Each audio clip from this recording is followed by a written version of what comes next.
Jump right into it. I'm gonna start to share my screen. Put that down because I don't need that anymore. And can you guys see my screen okay? Give me a thumbs up if you can see my screen okay. Yes? Yes? Okay. All righty. So let's just get right into it. First off, 21 Days Real Estate Riches, and you are here. We talked about what's going to happen over the 21 days. We talked about who I am and what's my credential for teaching you, talked about what we need from each other, talked about why real estate, talked about why the gurus are lying to us, talked about what works. And today we're talking about what works, start here, and transitioning into getting ourselves set up so that we are successful in this endeavor in our real estate businesses. And predominantly, we will be successful when we focus on first getting that first deal done. And that's what this is all about. And so for the next 18 days, we're going to be talking about what you need to do to get that first deal done in 21 days or less. Want to very quickly get to the homework. And again, I want to thank folks for bearing with me and allowing me to coach and mentor you and sort of following my lead and following my instruction. Looking at the homework, day 4. And let's see what we got in the comments. And by the way, you will learn as much from me commenting on your homework. You'll learn as much as looking at other people's homework and seeing what my comments were as you will having me comment on your own homework. So here's one from Carlos Evans, and I gave him a like. Here's one where, let's see if I move that out of the way. Aha moment, day 4, want to know and implement the 6-figure income. Focus on the one way, 10% of the work, 90% of the profits. Put it on autopilot, be proficient in the 5 phases to become a real investor. And I'm looking here at my comments here to that. Oh, I see what it was. She said, idea that I can make $100,000 part-time basis using automation. Second house, use a quick cash system to build up quick cash. Third house in the case study is catalyst to building wealth. And then she said the circle of life. That's what it was. She said the circle of life. And I said, I think I said the perpetual circle of wealth. And that's, of course, what the circle represents, the perpetual circle of wealth. And then she went on to say, well, that was my take on it. I love the Lion King. We can have a little fun with our homework. You know what I'm saying? Talked about starting on the higher rung and how dangerous that is. Wonderful, wonderful. Let me see what else we got. Here's one. And the person did not have their number one goal. And I sort of called them on it. And I said, hey, look, you really do want to have that sort of number one, I'm not going to sleep tonight until I get that done. And so they didn't respond to me on that, but everybody should have not only what you are doing during the course of the day, but also having that number one, I'm not going to sleep tonight until I finish this. And again, as I gave an example, I've had on my calendar for about a week and a half now, completing a survey for a group that I belong to, a club I belong to, where I'm the vice president in charge of one particular activity.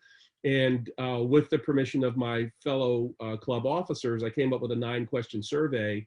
And my number one goal yesterday was to get it done and get it out the door before I went to sleep. And so I had already prepared the survey using a tool that I like a lot called mind mapping. Anybody ever heard of mind mapping? Show of hands if you heard of it. If you haven't, don't worry about it, because we're going to talk about the mind mapping a lot when we get to the part on automation just a little over a week from now. But I like to use this tool called mind mapping, which allows you to get stuff out of your head and onto an electronic piece of paper, and then sort of reorient how I want the survey to go out, et cetera, before I actually get into the business of writing the survey. So I had on my schedule, my number one thing before I go to sleep tonight is to like get it off of the mind map and get it into the actual survey. And I was kind of amazed at how easy SurveyMonkey makes it. SurveyMonkey is like, okay, if you've already got the questions prepared, just cut and paste them here. And so what I thought was going to take me about an hour actually took me 5 minutes. In fact, putting the survey together took me 5 minutes, and then formatting the email to go out took me 15 minutes. Just to sort of like the puts and takes, and okay, I want to say it that way, I want to say it this way, okay, send me a sample before it goes out to everybody. But the bottom line is, when you put that sort of number one thing, it could have been very easy to say, well, you know what, I'm tired, you know, it's 10:30 or 11:30 as the case was. I did a full day, I did a whole lecture, and then I posted homework, and I've been responding to people's homework, and oh my gosh, it's 11:30, and I just want to fall in the bed. But I looked at that number one thing, it's like, you know what, you got to get it done. Come heck or high water, you said it's what you're going to get done. So I spent the extra 15, 20 minutes, and when my head hit the pillow, I slept so soundly last night because I got it done. I wasn't thinking about it. I wasn't dreaming about it. I wasn't, you know, oh, first thing I do. No, I just got her done. And there's just something about when you have a big task, or even a medium task, or even a small task, to say to yourself, look, I know you're tired. I know you just want to crawl a bit, but if you don't do this thing, you're going to be tossing and turning all night long because you know you went to bed with something that was outstanding. And having it on your daily schedule right up top, where you're like, ah, shucks, I really want to go to bed, but you know what? Let's just stay up another 15, 20 minutes and get her done. It's invigorating, you know, to say, okay, I got it. Let me just go ahead and take a deep breath, you know, do what I need to do, and bam, bam, bam, bam, bam, bang it out, and boom. Okay, I finished I finished the number one thing I had for today. Now when my head hits the pillow, I can rest peacefully knowing that I got it done. I'm just saying, it's a wonderful tool and a wonderful use of that tool if you do it that way. If you choose not to do it that way, that's your business. But I just think that if you use it that way, you're going to find that as days progress, you got one more thing done that you could have let slip into tomorrow. And now all of a sudden, when you look back on your week, you're like, man, I got 5 or 6 things done that normally I just sort of let them slip and slide. And I didn't let it slip and slide this time. I made that extra effort just to get it done. That's how you wind up becoming way more productive. And if you are one of those people who's like, oh, new year, new me, and I want to be more productive this year, I'm telling you, just simply writing down the number one thing from your day that you're just bound to determine to get it done before your head hits the pillow will make a huge, huge difference in terms of your productivity. So I strongly encourage you to use that. All right, move right along. Let's see, Keisha was talking about, looks like it's cut. Oh, she printed and it looked like it was cutting off the top. She said, yeah, her ink, she was running out of ink and the ink's gonna be here tomorrow. See, I tell you, I read these things. If you post them, I read them, I comment on them. This is not busy work. This is real. Dorothy talked about her ahas, and I don't think I commented on hers. Why not? I should have. Here's one from Robert Eugene. He did a great job. No, that's Kenya. Sorry. Dee had her. She said she didn't see homework, day 4 homework yet, but somehow it rounded up in the right section. So I guess she saw it. Oh, here's one. AG said, my number one goal is to keep to my schedule and review my notes. And I just sort of called him on it. I said, no, that's not your number one schedule. Keeping my schedule is not an appropriate answer. There should be something more specific and discrete. Hard for me to help you when you list work as opposed to breaking it down to its discrete tasks. I'm telling you guys, and I don't mean to pick on anybody, but if you're using the sheet like this, you're not using it to its highest and best use. When you start the process of breaking down the night before what you got to do tomorrow and really breaking it down into its component parts, and again, I suggested sort of doing the rule of threes.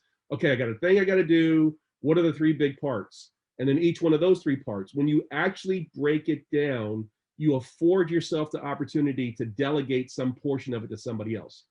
And that's how you start getting stuff off your calendar. But if you just simply list, I'm going to work, you can't delegate work.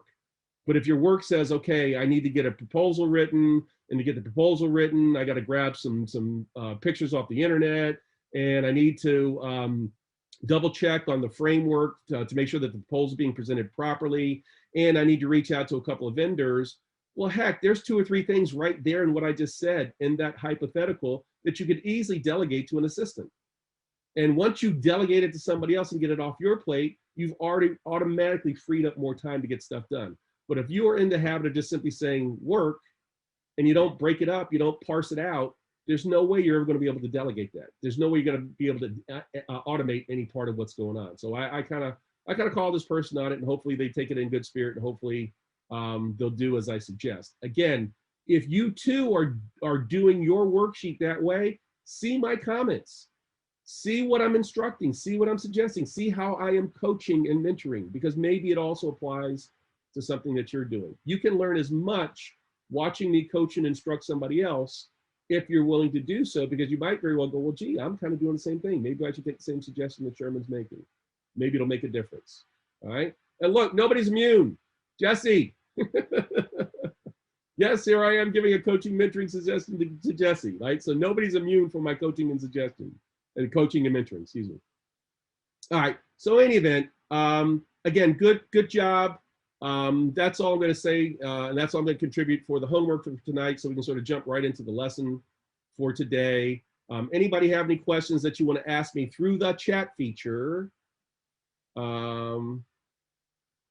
Question, how do you suggest we use the planning ideas section, especially if you don't schedule items listed on future days when you do revisit them? Again, I strongly suggest that you think about what needs to happen tomorrow, block it out accordingly, and then as you go through your day, use the back side of the paper, the back side of the sheet, which should be left blank, to make notes. And then at the end of the day, review your notes and see how your day played out versus how you thought it was going to play out, and make those adjustments accordingly for the next day.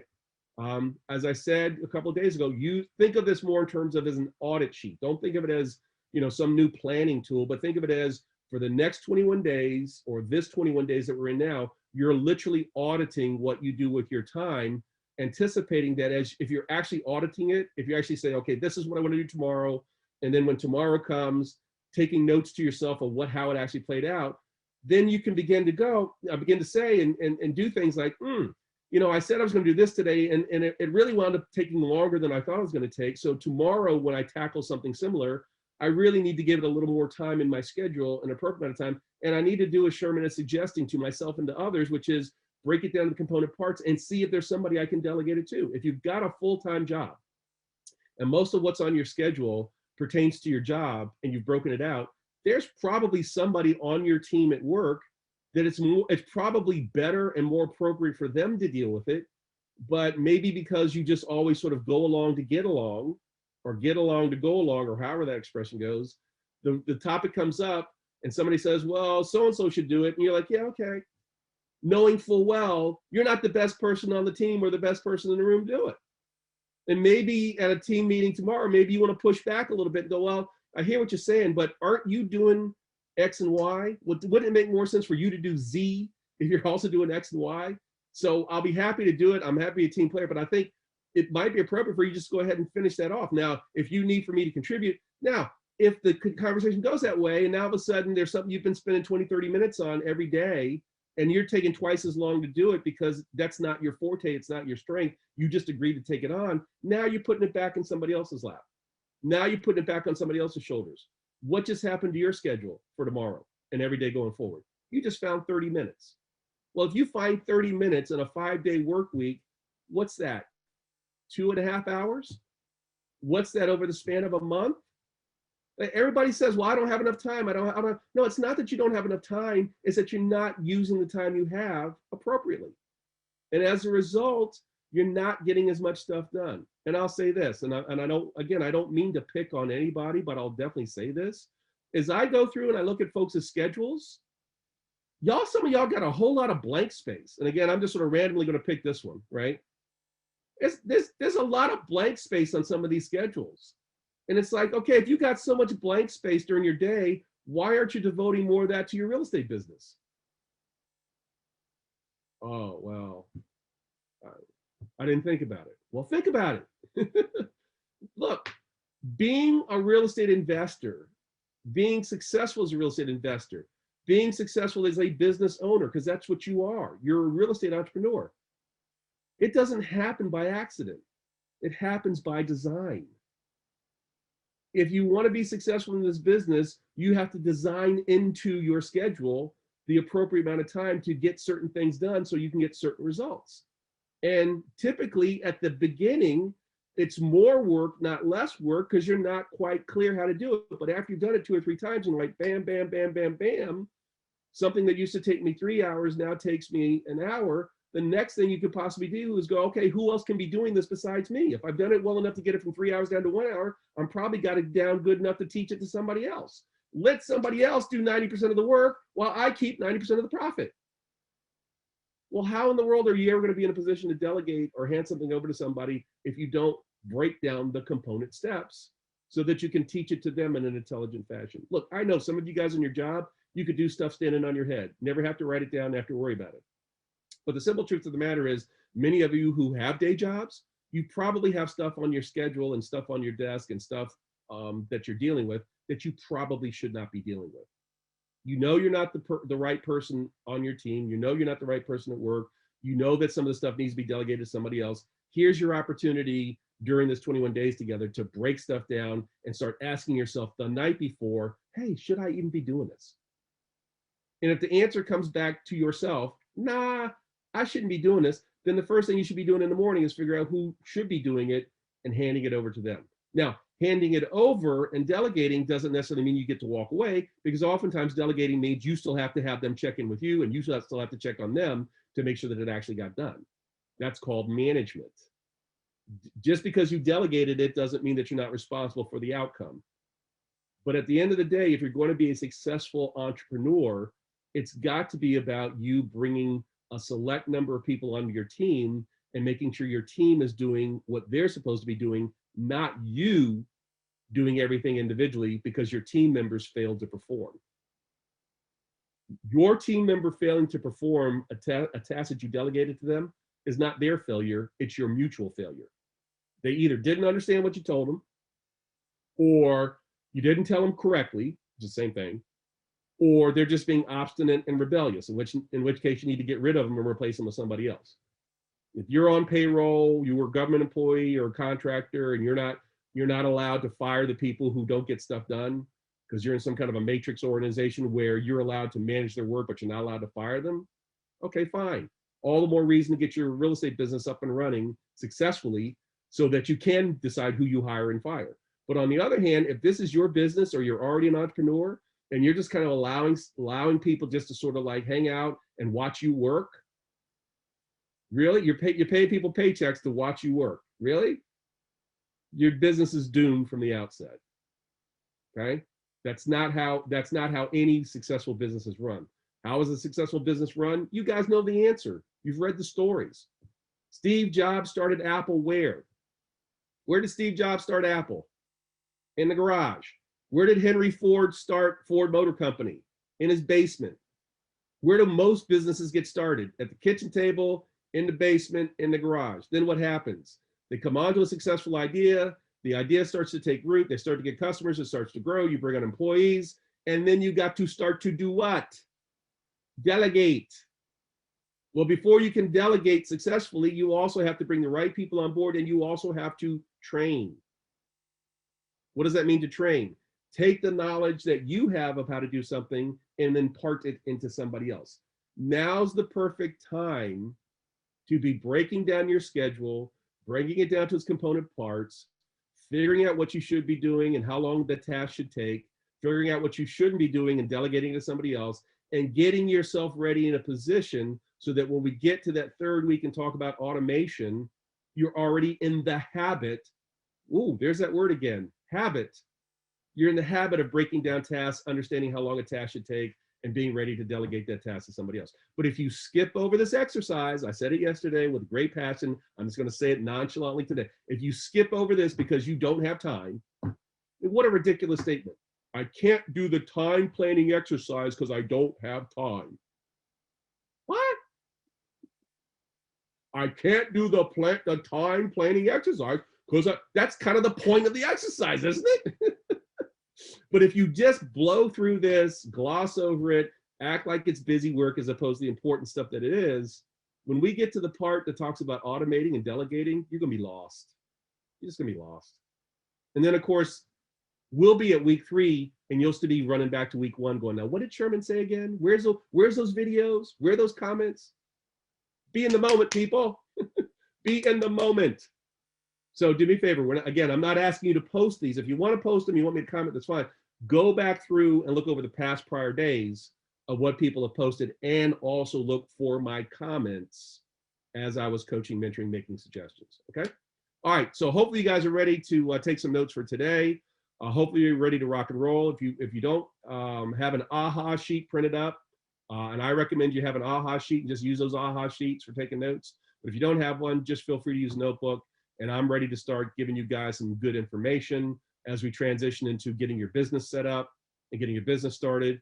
And this would be a good place, if you haven't already started doing so, to start taking some notes. Okay. And again, feel free to ask me questions in the chat box as we go along. So we've reviewed the homework. This is where we are. We are on the section talking about the 13 surefire ways, and that's what we discussed yesterday. So this is sort of the first part of my lecture, I guess you call it that, is sort of like a recap of what we talked about yesterday. So we talked about the 13 surefire ways to build a six-figure work-from-home income in real estate. Talked about where you should start and why you should start. And I just sort of want to do like a really quick review, pick up from that. Talked about, again, the 13 different ways and how we classify them into the 5 phases. First phase that every investor should be going through, or will be going through, or you are going through, is learning how to master quick cash. And then the next phase is chunks of cash. And then the next phase is cash flow, and then wealth acceleration and legacy wealth. And each one of them has its own little abbreviation. So QC, quick cash; CC, chunks of cash; CF, cash flow; WA, wealth acceleration; and LW, legacy wealth. This is, again, this slide is just a recap of what we talked about yesterday. We also talked about the fact that Real Investors exists to help you through each one of those phases. We have training programs, et cetera, for each one of those phases. This particular training that you guys are going through focuses on the first 2. And I don't know why they're not, oops, you know what? We had a slide. Let me go ahead and duplicate this slide. Something happened there, something got wiped out. And let me move this slide into appropriate place. I don't know what happened. Boom. Okay. So then we talked about the fact that this training that we're working on here really focuses on these first 2, the first 2 rungs of the ladder. That's what the 21-day course is designed to teach. And then we have some coaching, training, mentoring to help reinforce. But by the time you guys get out of here in 21 days, you should fully understand this whole concept of bird dogging and wholesaling. And does anybody remember? Feel free to put it in the chat box. Anybody remember what I said was the #1 way in which adults learn? I quoted my mentor, Jim Rouse, as saying, you learn this business by what? You learn this, put it in the chat box. You learn this business by, you see it? You see it? You learn this business by doing it. Yes, doing it. Yes, you learn this business by doing it. So while you're going to have me give you guys some explanation, break it down, the difference between bird dogging and wholesaling, which we're going to do today, there will be opportunities as we move into the next week to actually do it. And I want you to actually take up the homework assignments I give you, because that's where the real learning begins in terms of learning how to bird dog and learning how to wholesale. Okay? So tonight I'm just sort of breaking it down and explaining what it is, how it works, what's the difference between the two. But ultimately, you want to be actually doing the lessons, doing the homework, because that's where you really absorb the differences between these two by going through the steps that I'm going to give you starting today into tomorrow and into next week. And again, quick reminder, I'm here, and this was my vow from the very first day, to help you along the road of your real investor journey.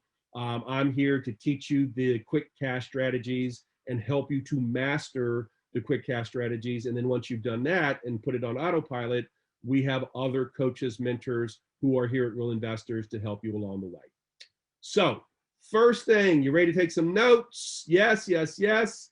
Let's talk about 3 key topics. Thank you for the thumbs up. Thank you, Alfonso. Let's talk about the 3 key topics, 3 key concepts for today.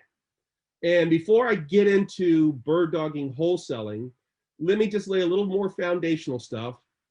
and talk about three things. And the three things I want to talk about are currency, I want to talk about the Constitution, and I want to talk about, did it really happen? So first one out the gate, can somebody tell me in the chat box, what exactly is currency? What is that? What exactly does that word mean? In your own words, tell me what you think the word currency means. Okay, money. Yeah, anybody else? Anybody else? Is that it? System of value, medium of exchange. Who said medium of exchange? Joe.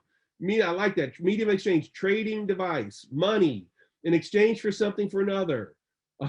Joe says an illusion. You've been hanging out with Robert Kiyosaki too long. By the way, Robert Kiyosaki says money is an illusion. He doesn't say the currency is an illusion. Flow of energy. Yep. That's a kind of a Tony Robbins thing, right? Where concentration goes, energy flows. And if you focus on something, you should expect to get a result. I kind of believe that too. Resource, anything that they can trade in exchange for something else. Great. So for the most part, sounds like most of us really understand what the kind of the core concept of currency. And currency traces itself back to sort of like post Noah and the Ark in Babylon, and people coming together in a community, and different kinds of skill sets. Somebody had a skill set in maybe shoeing horses. Somebody had a skill set in making cutlery. Somebody has a skill set in building houses. Somebody has a skill set in raising animals. So how do we sort of exchange one thing for another? If I'm a home builder and you raise chickens and I want a dozen eggs, am I going to build you a house in exchange for a dozen eggs? Doesn't seem quite equitable. Doesn't seem quite like a fair trade. And so you say, okay, well, tell you what, a house is very expensive. I'll build you a house and you have to promise to give me eggs every day for the next 20 years. And the person, I don't know about 20 years, maybe a year. So it's difficult to barter in exchange for exchange. So what do?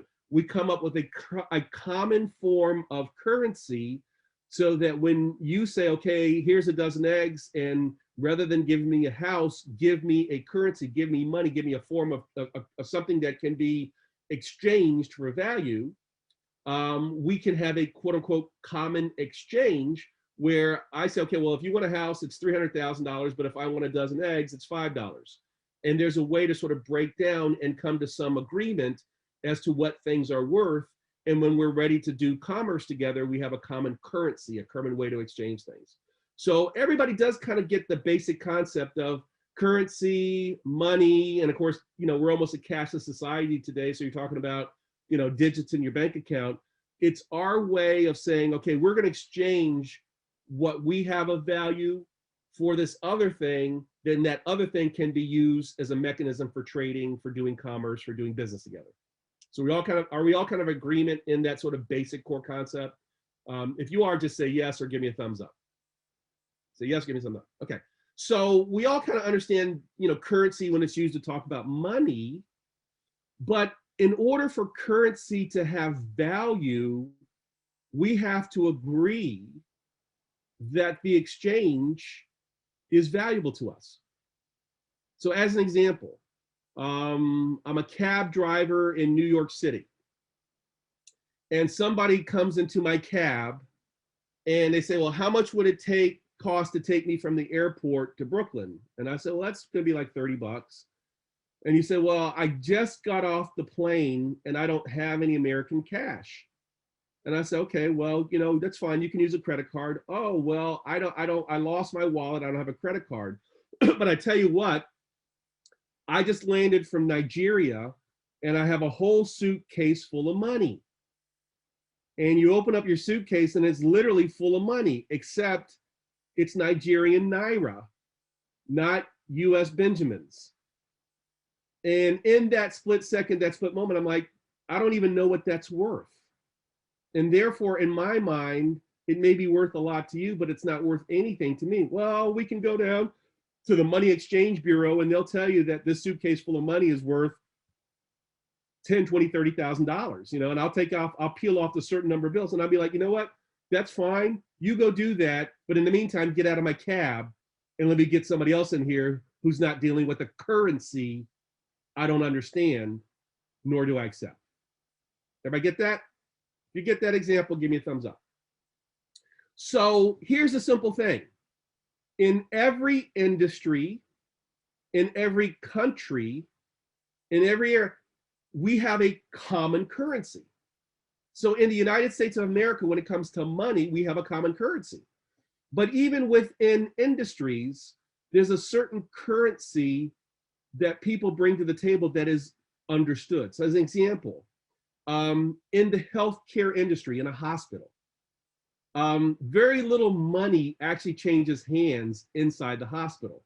You know, at some point you'll get a bill, at some point you may have to make a copay, but the sort of back and forth that happens in a hospital, the basic currency that happens in a hospital isn't money, it's not cash. And anybody here work in the healthcare industry, or anybody here been to a hospital recently, right? So like what's the currency of Johns Hopkins? What's the currency of a healthcare institution? What's the currency of a hospital? What is it? Anybody know? Okay, somebody said card insurance. Yeah, I mean your card and insurance that you asked for at the beginning, but that's not the currency of the hospital. If you wanted to get a job and keep a job in the hospital, is your knowledge of the health insurance card going to keep your job? No. So Dave said doctor's expertise. Bottom line is the currency of the hospital is a knowledge of healthcare. Would you guys not agree with that? Yeah, exactly. It's the provision of medical service, whether it be physical or mental. But in other words, the currency of the hospital, the thing that the people who work in the hospital have in common, is a knowledge of the fact that we're here to help people, to heal people. And if you aren't on board with that concept, you're not going to last very long in a hospital. And you know, obviously, doctors have different levels of medical knowledge versus nurses. Some would say nurses know even more, especially the emergency room nurses, right? And they have different levels of knowledge than the people running around in the scrubs who are sort of assistants and stuff. But at the end of the day, is it fair to say that the currency of a hospital is a common knowledge and a common belief that we're here to help people get better? Yes? And if you don't share that belief, and if you don't bring something to the table along those lines, then you're not going to work in the healthcare industry very long, right? What's the currency of a church? It is the fact that we're here to save souls. We're here to save the lost. It is our common knowledge of what's in our scripture, regardless of which religion or which denomination that we follow. And if you bring a different currency into that environment, you're either going to be told, hey, that's nice, but you need to get with the program, or you're going to be shown the door. If I worked in a monastery, right? And I'm here, and you know, I'm either a monk or I'm in a support role, whatever, and I'm running around the whole time talking about who wants to buy lottery tickets. How long am I going to last in that environment? Probably not long at all, because I'm trying to bring the wrong currency into that environment. Is everybody understanding kind of where I'm coming from? So every occupation, every organization, every club, every industry has its currency. And those people who choose to participate and be a player in that environment and stay in that environment need to understand what's that common thing, what's that common currency, what do we exchange with each other on a daily basis that allows us to be a productive member of that particular society. Has everybody got that? Yes? Give me a thumbs up. Give me a thumbs up. So as an example, on your job, yeah, you get a paycheck. Yeah, you get a paycheck every couple of weeks. But the thing that's probably your currency is probably your time. Time/expertise or time/skills. You're willing to trade your time and your skills in an environment in exchange for a paycheck. So yes, you do ultimately get paid, but the day-to-day currency of your job is your skills and your time. You work in a secure environment. Like I know a lot of our folks have security clearances, right? What's your currency? It's your skills, your knowledge, plus the fact that you have security clearance. Because if you don't have that security clearance, you're not even going to be allowed in the door. So that's in an environment where security clearance is important. Your knowledge of how to deal with information in a secure way based on your level is a part of your currency. And if you violate that or try to introduce a different currency, you're going to be shown the door. Does that make sense? Give me a thumbs up. Okay. So guess what? Real estate is no different. In the world of real estate, we have a currency. And y'all be like, I know, it's money. Right? Who thinks it's money? Right? Real estate's currency is money. No, it's not.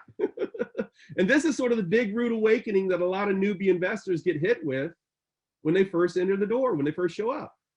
They think the currency of real estate is money or knowledge or certain aptitude, like, oh, I've had to done something for a certain number of years before anybody take. No, that's not it. Anybody here who's totally brand new to the real estate game and you're like, gee, I wish somebody would treat me with a little bit of respect around here? Because every time I go to a meetup, every time I go to the club, although we're not doing a lot of club meetings right now, like people just blow me off. And it took me years to figure this out, because I'd go to a meeting and I'd see somebody who knew something and say, hey man, I'll give you some money if you teach me. Hey man, I'll buy you a cup of coffee. Like, I love it. People come up to me and when we were having live meetings, say, hey Sherman, can I buy you a cup of coffee? And I'm like, I don't need any coffee. I got really good coffee makers at home. Well, hey Sherman, can I buy you dinner? I kind of pride having dinner with my family. All due respect, but no, no, you're not going to get me to come have dinner with you. And they're trying to figure out, well, what do I got to do to frickin' get this guy Sherman to pay attention to me? Because I'm serious. And all they had to do was one thing: come to the table with the currency I respect. And some of you guys are getting it. The currency of real estate comes down to one thing: deals.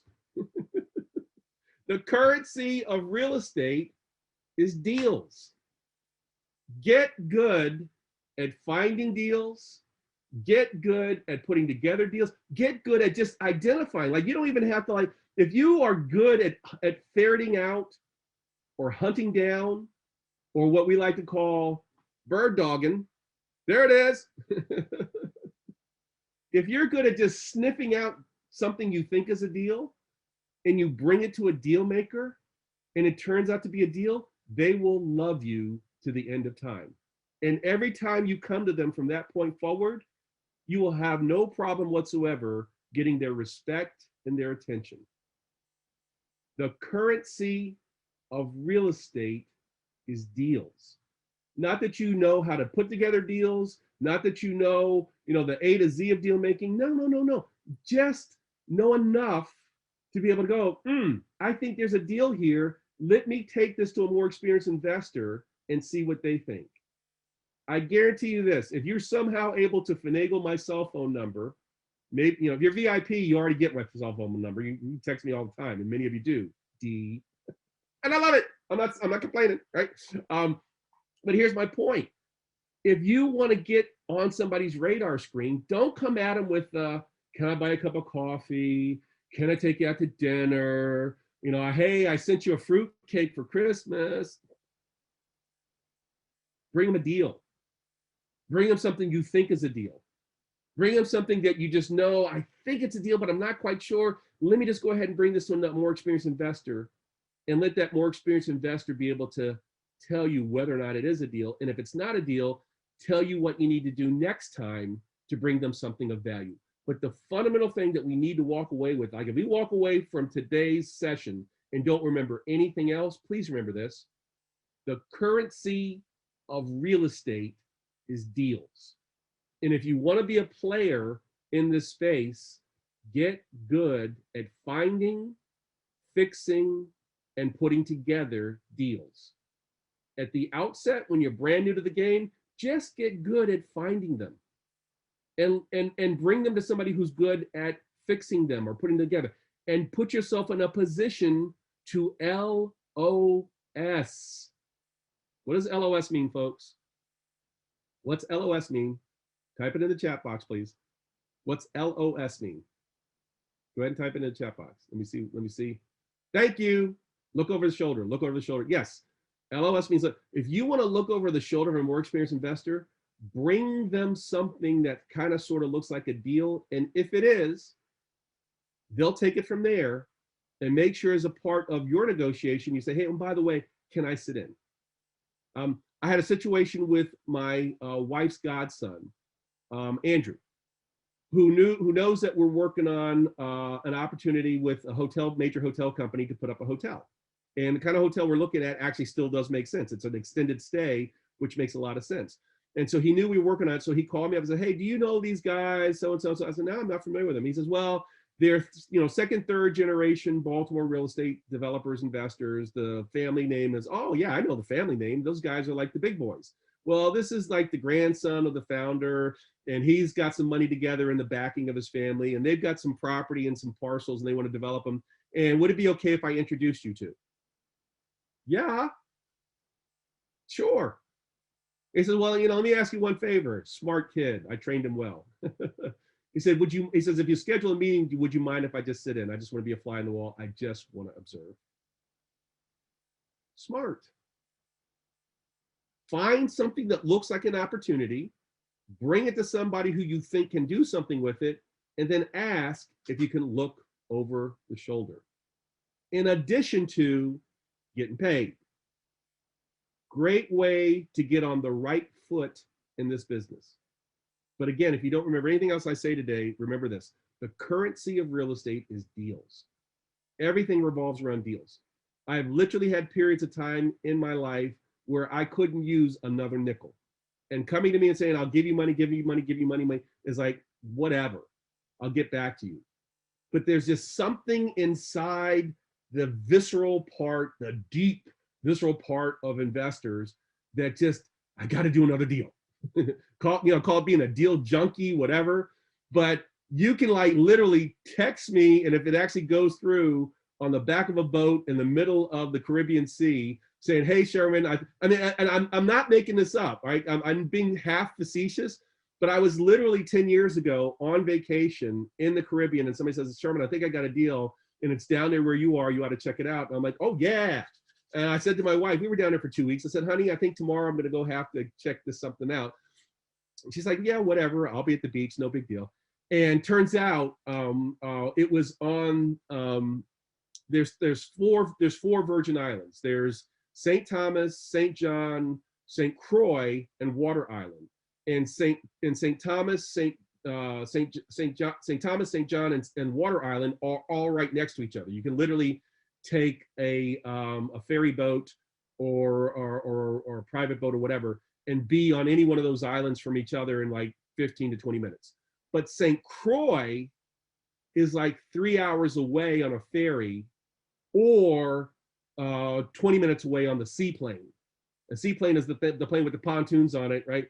And so the guy says, there's a deal, and you may want to check it out. And before I even thought about what I was saying, this is 10 years ago, I was like, "Oh, sure." And he sent me all the information on, so I realized, oh my gosh, it's in St. Croix, and I got to hop on the seaplane to go see it.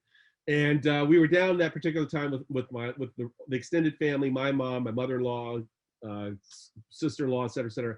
And so I told my wife I was going to go to St. Croix for the day, and my mom overheard me. She's like, "Well, I want to go." So my mom and I hopped on a seaplane. I will never do that again. That little, by the way, you know what a seaplane is? That's where the pilots get their training before they actually get hired by the major airlines. They figure if it crashes and it rolls over in the middle of the Caribbean, and nobody cares.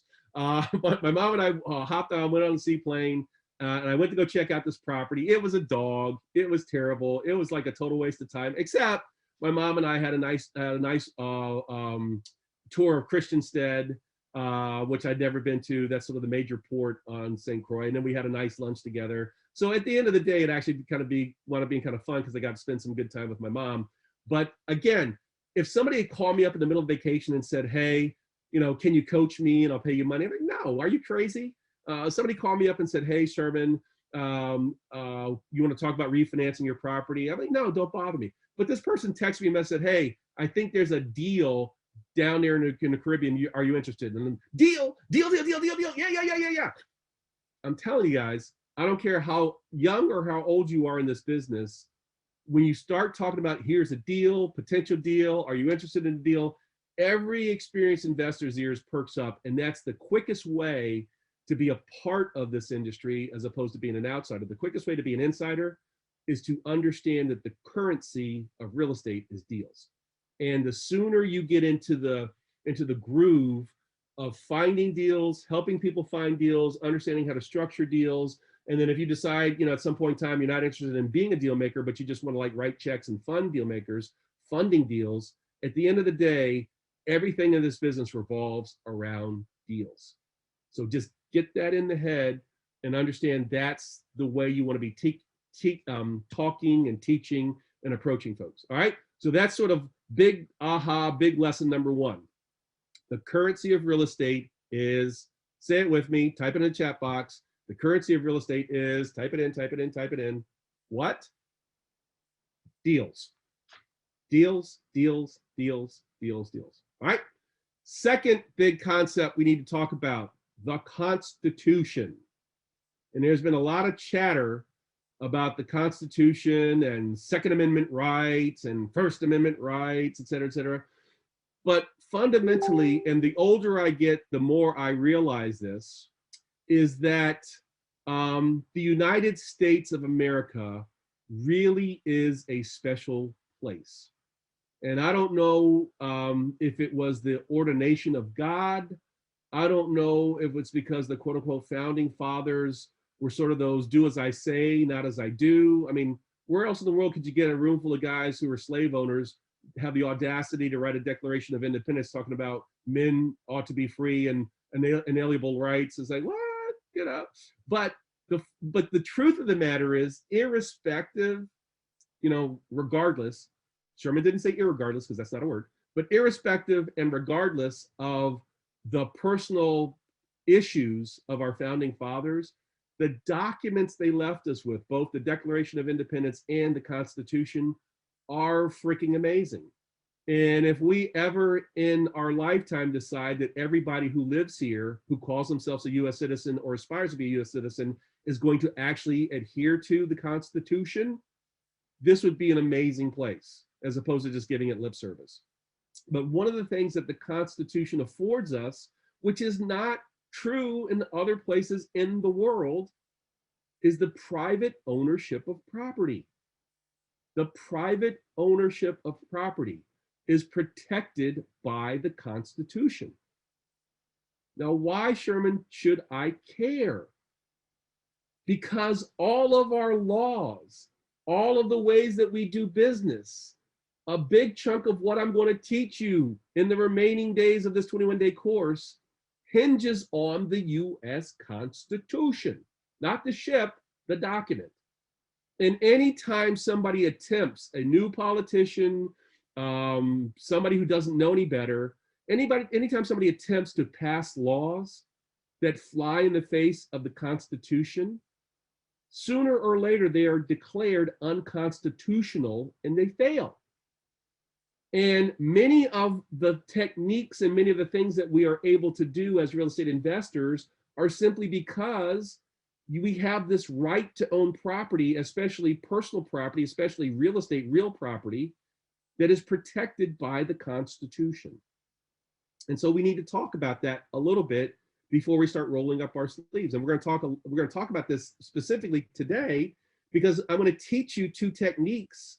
And I'm oftentimes asked, well, what's the difference between one versus the other? And fundamentally, the difference between one versus the other is one's protected by the Constitution and one is not.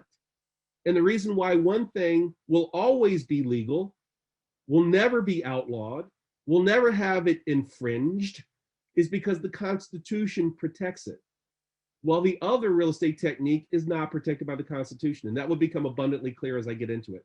But we need to understand this place we call the United States of America, for better or for worse, is because of the Constitution. And anybody who wants to get into a conversation about racism, which we are not going to do today and not get into in this class, anybody who wants to talk about historical wrongs against people, which we're not going to talk about today, we're not going to talk about in this class, but anybody who that is important to them, and it's important to me, we're just going to talk about it in this class, knows the name Thurgood Marshall. In Maryland, our airport is named after Thurgood Marshall, Supreme Court Justice Thurgood Marshall, who grew up in Baltimore and got his degrees from Howard University and Harvard too, I believe.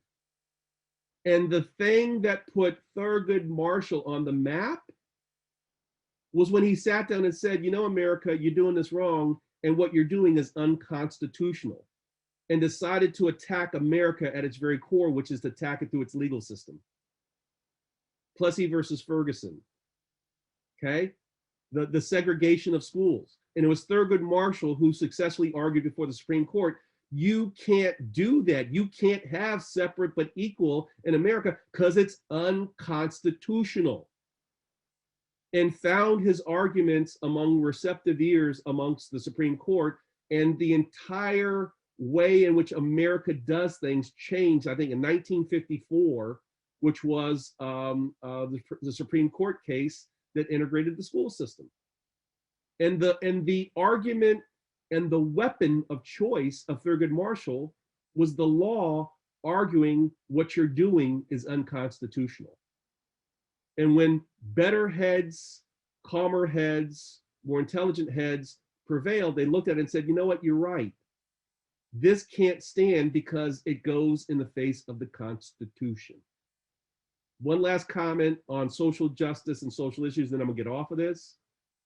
During the slavery period in America that ended at the end of the Civil War, the #1 crime you could be accused of was teaching a slave to read, because they might just read the Constitution and know what you're doing is illegal and wrong.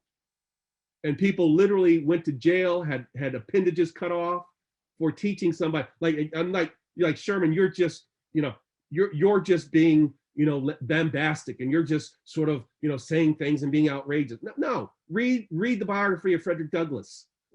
Read what the man said who lived during a period of time of the Civil War and pre-Civil War. And Frederick Douglass is deemed today to be this great patriot, and he was and he is. But all Frederick Douglass did was he learned how to read at an early age and said, that which you say is right and in the Bible and in the Constitution, and that which you do seem to be in conflict with each other. So which is it? Are you truly a Christian nation that believe in Christian values? Are you truly a people who talk about being a free people in the Constitution? Or is that just lip service because what you're doing flies in the face of these sacred documents that I'm reading? And Frederick Douglass grew up a slave, and the woman who taught him to read had to move because it was illegal to teach a slave how to read. And as is oftentimes said, and again, I'm going to get off my soapbox now and get back to teaching the lesson at hand, which is worse? People who are not allowed to read and don't, or people who can read and won't? If you've never read the US Constitution, you have done yourself a tremendous disservice. It's very difficult to separate real estate from the laws that allow for the private ownership of real estate that come through us from the Constitution. If you've never read it, you should. So, second thing we're talking about, and I'm gonna talk about it and then I'm gonna get off of it and I'm gonna come back to it, is the Constitution. There are things we can do in America because of our Constitution that you can't do in Mexico, that you can't do in Great Britain. Private citizens, foreigners, can't own land in the British Virgin Islands. You as an American citizen cannot own land in Mexico. But foreigners can come to America and own land because of our Constitution that protects the private ownership of property, even when you're not a US citizen. And one of the reasons why the US real estate market is so desirable and so popular and so much foreign capital flows here is because you can do things in America because of the Constitution that you can't do anywhere else in the world, especially in this world of real estate. Okay, so enough said. Move off of that. Move on to the last big topic, which also has its roots in the Constitution, by the way. Last big topic for tonight. Did it really happen? Did it really happen? What's Sherman talking about?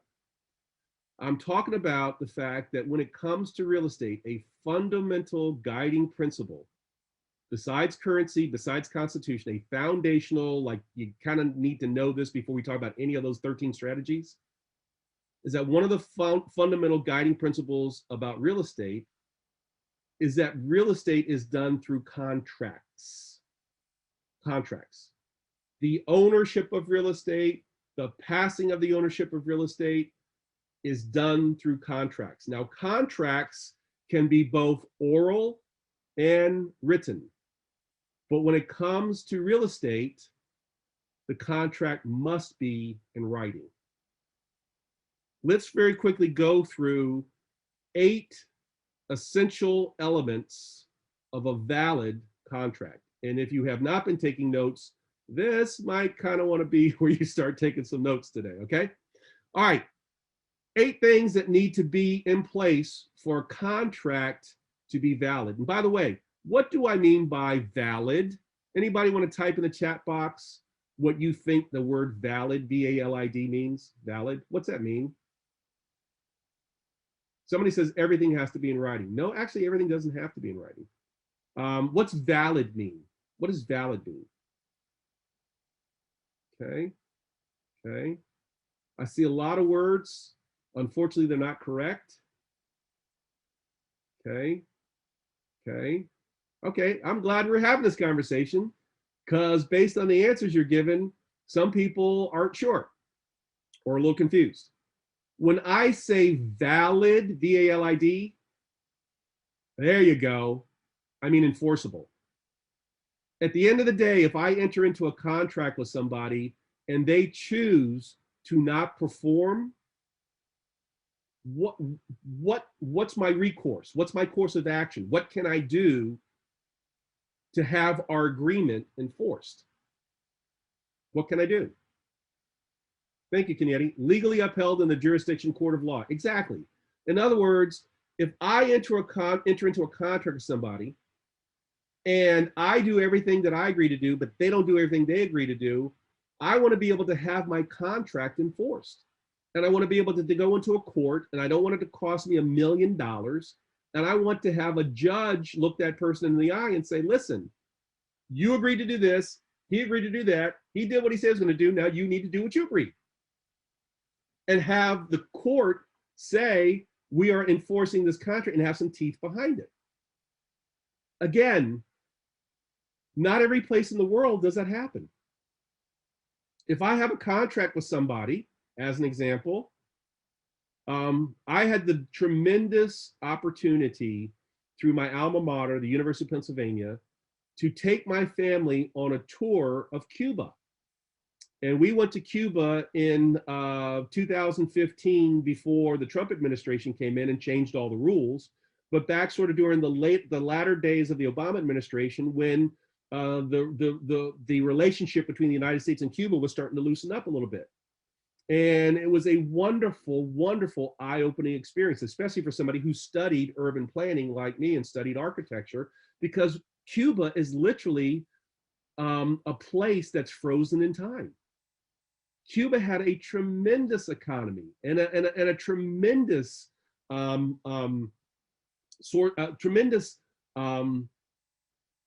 segment of society that had great wealth. And in many ways, Cuba looks a lot like Washington, D.C., mainly because the Capitol building in Havana was modeled after the Capitol building in the United States. And Cuba is also relatively flat like Washington, D.C., with relatively wide streets, esplanades, right? But here's the deal. It's almost as if everything in Cuba stopped in 1960 or 1962 or 58 or whatever it was that the Castro brothers took over. There hasn't been a new building built in Cuba since the communists took over, with the exception of some of the garbage, and even the Cuban people say this, the garbage projects built by the Russians in the 1980s, but there weren't many of them. There were some housing projects built by the Russians when the Russians had a heavy influence over Cuba, and they brought in Russian design, I should say Soviet, to be fair. It was Soviet Union days before the Soviet Union collapsed. But here's the deal. What if you had entered into an agreement with private citizens in Cuba to build world-class casinos. Now, hold your personal opinions about gambling for a second. I'm just saying, built world-class casinos right up on the beach, of which there are many, because Cuba's a nation, is an island nation, and entered into agreements with the private property owners. And halfway through the construction, the private owners leave because the communists are taking over. And now all of a sudden, the communists have taken over everything. And now your partner is the communist government of Cuba. And you decide that the partner you have, which is now the Cuban government, has not done what they were supposed to do on your contract. Where do you go to get that contract enforced? Any guesses? The correct answer is you don't go anywhere, because if you complain too much, you're going to get shot in the back of the head and get buried in a field somewhere, if you're lucky. And oh, by the way, I'm not being either facetious, nor am I just sort of like being outlandish. That really happened to a lot of people who entered into contracts with private citizens, and then when the communists took over, found themselves in partnership with the Cuban government. One of which was Conrad Hilton. Hilton family, Conrad Hilton built a beautiful Conrad Hilton hotel right there on the beach, and it never opened because the communists took over and they just walked away. $40 million investment in the 1950s, 1960s, and they just walked away. Now that's an extreme example, true example, but extreme example. But even in places around the globe where foreigners are not allowed to own real estate, or you want to do business and you decide you're going to do business in China, well, again, you're still doing business with the communist government. And what if the communist government decides they want to just change the rules? They just do. Where do you go for relief? Where do you go to enforce? Where do you go for restitution? You don't. Because the rules that they play by are totally different than the rules of that happen in the United States. In the United States, at least you can have your day in court. Case in point, last election, somebody accused there being voter fraud. Okay, prove it. Come to court and prove it. And of course they didn't, but they still had their day in court. That is unique, truly unique to American society. We should never, ever, ever, ever, ever take that for granted. And it's this ability to put things under contract that give us power. In the United States of America, because of the US Constitution, we have personal property rights. Do you understand that one of those personal property rights you have that's protected by the US Constitution is simply the right to put something under contract and then sell your contract? Do I need to repeat myself? Did somebody just have an aha moment? I know somebody who owns a $10 million mansion. They've fallen on some hard times. I somehow get them to agree to sell me their $10 million mansion for $8 million. I give them a promissory note, which is not cash. Promissory note is nothing more than a fancy IOU. After they sign off on the $10 million contract, the $8 million contract with my fancy IOU, I then call up some buddies of mine who happen to be friends with some Saudi Arabian money lords who are looking for another property that they can have their kids live in while they're going to school at Harvard. And I say, hey, I have a $10 million property that I will sell you for $9 million. They say, send me some pictures. I send them some pictures. I say, okay, we're gonna fly over this week and take a look at it. They fly over this week and take a look at it. And I assign my contract that I have it under contract for $8 million to somebody in the Saudi in a Saudi family for $9 million. And I walk away with $1 million cash money, having put up zero of my own money. And some of y'all being, that's illegal. It is? Show me where. That won't be enforceable. If the contract has the 8 things I'm about to tell you, it'll hold up. Well, Sherman, that doesn't seem right that you should make that kind of money for so little effort. Who cares? Constitution doesn't say anything about how much effort you put into it. The Constitution simply says that you have the right to own property, and even putting something under contract gives you rights to the property. What right does it give you? It gives you the right to buy the property at a stated price, and you can turn around and take that right and sell it to somebody else. The contract itself has value when you structure properly. Well, Sherman, I heard that you can't assign contracts because a contract's not assignable. You heard wrong. Every contract is assignable, even if the contract itself doesn't say so, because it's protected by the US Constitution that establishes the private ownership of property. And a contract in and of itself, properly structured, is property. You can sell the contract. Can you sell your car and make a profit? Sure. Can you sell your song and get a royalty? Sure. Can you put a property under contract and sell the contract and make a profit off the difference between what you agreed to buy versus what somebody else is willing to pay you? Yes. And that right is protected by the US Constitution. Did somebody here just have an aha moment? Because it felt like the room just got a little lighter. All contracts are assignable unless the contract itself says otherwise. Now, there is one notable exception to that, and somebody did mention something in the chat box, and I agree with that. There is a certain form of contract and a certain type of contract that is not easily assignable and, of course, could be challenged in a court. And that is a contract for personal service. If I agree to marry somebody, I can't assign that and have them marry somebody else. I can't agree to paint a portrait if I am a famous portrait painter and then turn around to one of my students and say, okay, you paint it. No, if you contracted with Da Vinci, you're gonna get Da Vinci.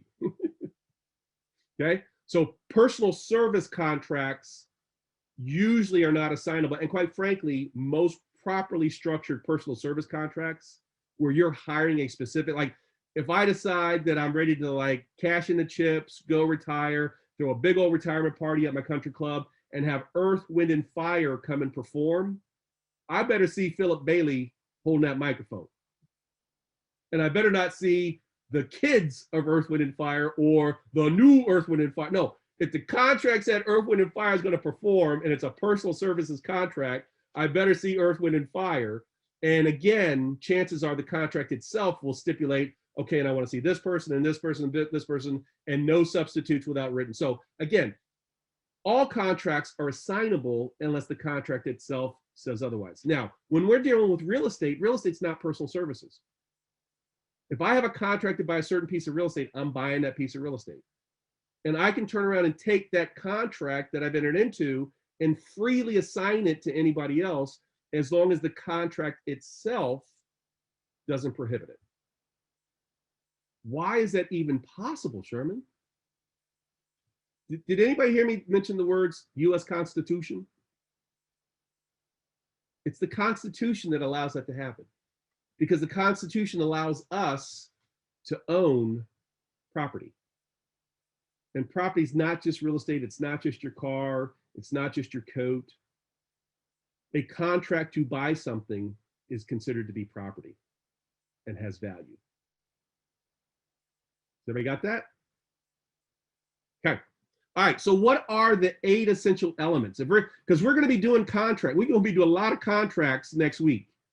And I kind of want to get this part of the conversation out of the way and make sure everybody fully understands this so that when we start getting into contracts next week, folks aren't scratching their heads going, well, why is it that? And why is it this? And why is it that? So in order for a contract to be valid, and I'm going to preface this by saying I'm not a lawyer. I am a business person and an educator who's explaining things as it was explained to me. And as I do it as a business person, and gets continuously explained to me by my attorneys. But I will also say this. I went to law school and I got an A in contracts. I just chose not to take the bar, and I chose not to take on clients, not legal clients. But I was so curious about this nature of real estate and real estate and the intersection of real estate and law that I decided to go ahead and go to law school, finish law school, but I never did sit for the bar. So I'm not talking to you like a lawyer. I'm talking to you like an educator. So I remember the class I took in contracts and I got an A. And by the way, you don't have to go to law school and you don't have to get an A in contracts because you got me. And as long as you got me breaking it down for you, you don't need to go spend that time, energy, and money, okay? So y'all sitting there going, well, should I go get a real estate license? Well, gee, Sherman went to law school. Maybe I should drop this class right now and go to law school for it. No, you don't need to do that. I'm just saying it to say I kind of know what I'm talking about because I got an A in that class. I didn't get an A in every class, but I got an A in that one. All right. So what are the 8 essential elements of any contract, and particularly real estate contracts? Number 1, in order for a contract to be valid, to be binding, to be enforceable, first thing is there's got to be an offer and acceptance. There's got to be an offer and acceptance. If I go to the Dealmaker Workshop and Alfonso's at the Dealmaker Workshop, and Alfonso says to me, hey, Sherman, I could really use your help. I need some money to buy a piece of property. And I say, well, okay, Alfonso, give me some information and I'll take a look at it. And if it looks good, I could probably come up with 100,000. Okay. Did I just agree to give Alfonso $100,000? It's recorded. We got it on the video. Did I just now agree to give Alfonso $100,000? Who says yes? He's like laughing out loud. She's like, of course you didn't, right? No. What I said was, send me some information, and if it looks good, I might be able to do 100 grand. There is no offer and there is no acceptance. Now, if Alfonso says at the Dealmaker Workshop, hey, Sherman, did you get the stuff I sent you? And I said, yeah, Alfonso, this looks really, really good. In fact, I've already gone ahead and sent you a commitment letter, and I'm fully prepared on what you sent me to give you 100,000. Alfonso says, that's great. I'll sign the paperwork right now, get it right back to you. Do we have an offer and acceptance? Yes. Now, it's better if it's in writing, but the first step in the process is, was an offer really made and an acceptance really accepted?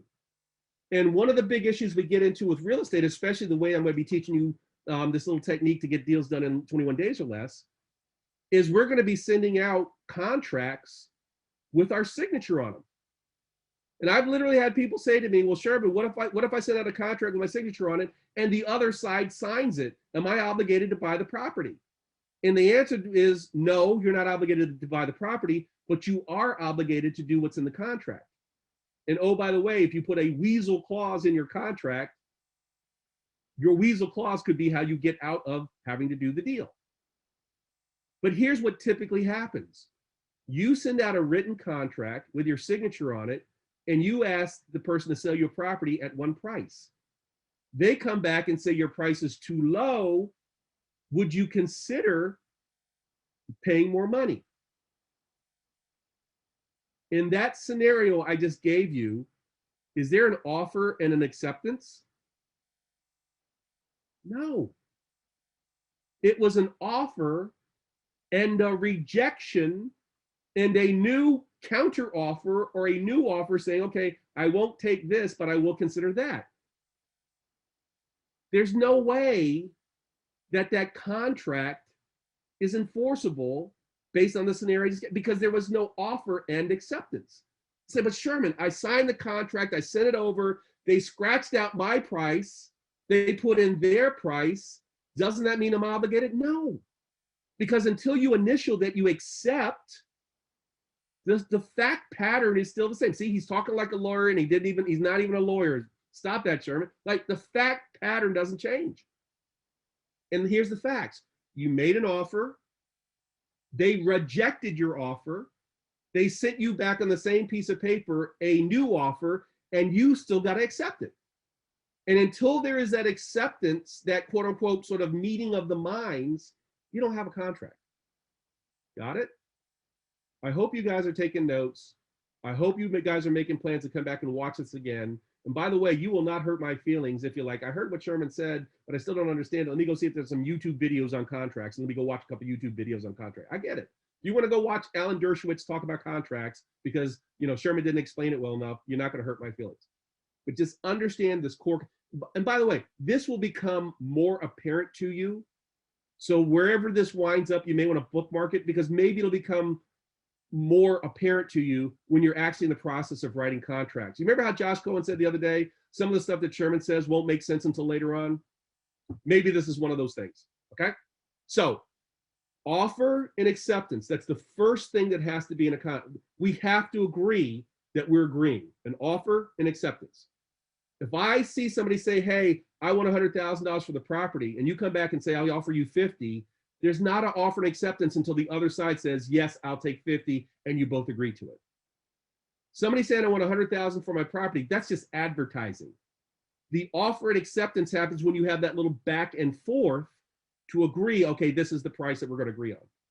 Offer and acceptance, not offer, rejection, counter offer. Because offer, rejection, counter offer, I'll pay you 100. No. I won't take 100. I want 125. Until I accept it, I still don't have an offer and acceptance. Everybody got that? Got it? Somebody wrote offer plus rejection equals no sale. No, offer plus rejection equals no contract. We're talking about contracts, okay? Not necessarily the sale. Let's not get too many steps ahead. We're talking about the 8 fundamental things that must be in a valid, enforceable contract, okay? All right, number 1, offer acceptance. Number 2, an intention to be bound. An intention to be bound. Alfonso comes to the Dealmaker Workshop. I'm at the Dealmaker Workshop. Alfonso says, hey, Sherman, you take a look at that deal I sent you last night? I said, yeah, I took a look at it. It looks pretty good. Maybe I'll buy it from you. Dealmaker Workshop goes on. It ends. A week later, Alfonso's like, Sherman, you said you're going to buy my property from you. No, I was just being lighthearted. I was just saying, maybe. You could tell in the intonation of my voice, I was being a little facetious. Maybe I shouldn't have been that night. But no, I did not intend to be bound to buy your property. If I'm going to intend to be bound, in other words, if I'm really serious, then you're going to know I'm serious. There will be no ambiguity about that whatsoever. I am intending to be bound by the terms and conditions of this contract. How do you know that there's an intention to be bound? Because I signed it, because I initialed it, because you verbally heard me say along with the writing part, or you saw an email that accompanied it said, here's the signed ratified contract, we're ready to go. But there's a very clear, yes, I intended, not sort of jesting, convivial, sort of playing around, sort of, you going to see, you spending Christmas or New Year's or St. Patrick's Day with your cousin, and you and your cousin talk about buying and selling real estate or buying and selling real estate to each other, and you're just sort of shucking and jiving and joshing around, that's not a contract. That will not make for a contract. You have to intend to be bound by the terms and conditions of the contract. How do you know that? Through the affirmative steps that you take. I signed it, I initialed it, I put a cover letter or a cover email saying, here's the ratified. You have to demonstrate that you intend to be a part, that you intend to honor your part of the deal. Okay, it can't just be I had a verbal conversation and we had a good time, right? Next one, a capacity to contract. Well, what do I mean by that? And this is kind of dicey, especially when you get into those nothing down kind of stuff. I got to be of sound mind. I got to be of legal age. You enter into some kind of a We Buy Houses campaign, go to somebody's house, assuming it's not in Maryland and you're not violating the PIFA law. And the person says, yeah, I'll sell you my house, and you're like, where do I sign the contract? And you literally have to lift my hand up and move the pen because I'm on this like semi-comatose state, and you see all the drugs on the table, and I'm on heavy meds. And then later on, I get off the heavy meds, and somebody says, I didn't know I thought you'd never sell that farm, Sherman. You're like, what are you talking about? Well, so-and-so is going to closing today because you sold him the farm 2 months ago. You mean 2 months ago when I was in the car accident and they had me on, right, all those drugs? I didn't have the capacity to enter into a contract. I didn't have the mental capacity. That's one version of capacity. The other one is I'm not of legal age. What's known as the age of majority. The age of majority in Maryland, I believe, is 18. Age of majority in most states in the United States is 18, and in some circumstances 21. Now here's the little wrinkle. If I enter into a contract with my son 2-3 years ago, or you enter into a contract with my son 2-3 years ago when he was 17, wasn't of the age majority, is the contract enforceable? If you enter into a contract with a 17-year-old, is the contract enforceable if the age of majority is 18? Go ahead and type it in the chat box. Anybody know? No, no, no, no, no, no, no, no, no, no, no. You're wrong. Here's the little wrinkle. You can't enforce the contract on the minor, but the minor can enforce the contract on you. So if my 17-year-old son says, I don't care if I'm not old enough to drive a car or buy a six-pack, I'm still going to the settlement table and buying this property from you, and there's nothing you can do to stop me, he's right. If you enter into a contract with somebody who's a minor, you can't enforce it on them, but they can, in fact, enforce it on you in most jurisdictions, okay? So capacity to contract. And again, the most important concept there is, was the person of right mind, of sound mind? And there's lots of reasons why somebody can be of unsound mind temporarily. Maybe they had a stroke, but they recovered. Maybe they were on drugs because of some injury or something. You know, maybe you caught them in the middle of the night and they were half asleep.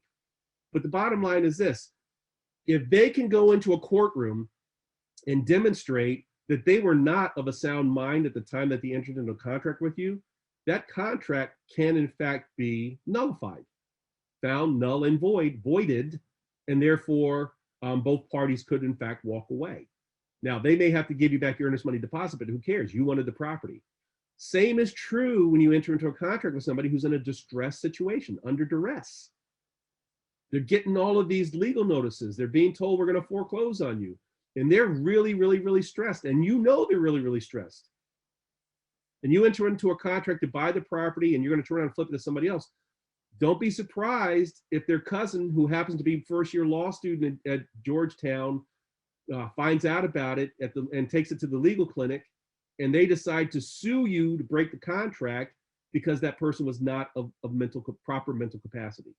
So how do you get around it? Well, if you kind of know that the person's not in their right mind, find somebody who has the power of attorney and just understand your contract may be at risk.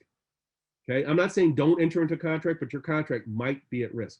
Otherwise, you know, find somebody who may have their power of attorney, see them when they're in the proper mindset, you know, still get it under contract, but no, okay, I may need to do a belt and suspenders. And by all means, like in all these things I'm talking about, all these things, make sure you consult with your attorney, and maybe your attorney has some ideas for making sure that your contract is valid and enforceable. All right, moving along. Genuine and free consent. Again, no duress. You can't pull a gun out and say to somebody, sign this contract or I'm gonna blow your brains out. If and when they're able to get away from you, they're gonna call the cops will arrest you. If that secret camera recorded you, you're going to jail, and that contract will be found null and void because you can't force somebody to sign a contract under duress, okay? Lawful object. Guys, please write it down, put a star next to it, and put a big circle around it. You may not enter into a contract and have that contract enforced if the contract is a contract to do something that is illegal. And y'all be like, you know, I ain't planning on selling weed till I get my license, Sherman. I'm not talking about that. If you are doing business in a jurisdiction and a jurisdiction says you must have a license to perform a certain act and you don't possess that license, then in that jurisdiction, you are operating illegally. And if you enter into a contract with somebody to do something that's illegal, that contract may be found null and void when you try to enforce it. And I'll give you an example in a second of a big time. In fact, I think I gave it to you yesterday or the day before. The lawsuit of Peggy Cooper Cafritz versus Don Peebles. Peggy Cooper Cafritz, who was very well known in Washington, D.C. She was part of the quote unquote DC elite and very well respected and knew several members of the DC City Council. Don Peebles came along and bought a building from GSA, a surplus building from the federal government, and then wanted to lease it back to the DC government for the headquarters for the council. The mayor was going to stay at City Hall. and the council was going to move into this other building. I think it was at 1 Judiciary Square. And so Don cleaned up the building, needed some help, so he engaged Peggy Cooper Cafritz to help him out. And Peggy Cooper Cafritz signed a contract with Don because Don has somewhat of a bit of a reputation. And so she's like, I understand that we need to have a contract. So she and her lawyer, maybe maybe not her lawyer, but they entered into the contract. And it said that Peggy Cooper Cafritz was going to do X, Y, and Z, which she did. She helped secure the DC government and a lease, a very lucrative lease for Don Peebles to move him in. They moved into the building, and then Peggy went to go collect. And the first thing out of Don Peebles' mouth was, okay, I'll write you the check. Show me your real estate license. And Peggy said, what are you talking about, Don? I don't have a real estate license. You know I don't have a real estate license. And Don said to her, well, you know, under DC law, I can't pay you a commission if you don't have a real estate license. Don, we have a contract. I know we got a contract, but until you present me with your license, you ain't getting a check. She took him to court. She sued him. She had a valid contract. Judge took a look at it and he said, I'm sorry, Ms. Cooper Cafritz, but Mr. Peebles is correct. In Washington, D.C., unless you have a real estate license, this contract is invalid. What? Now, but for the fact that Don approached her in the first place because of who she was and who she knew and what she could do, that would have been the end of the story. But anybody powerful enough to get the DC government to sign a 15-year lease on a building is powerful enough to get the DC government to write a law saying you don't need a real estate license to bird dog a deal, because that's what she did. It was a $1 million bird dog fee. And write that law retroactively. So in the end, Peggy Cooper Cafritz got her $1 million out of Don Peebles.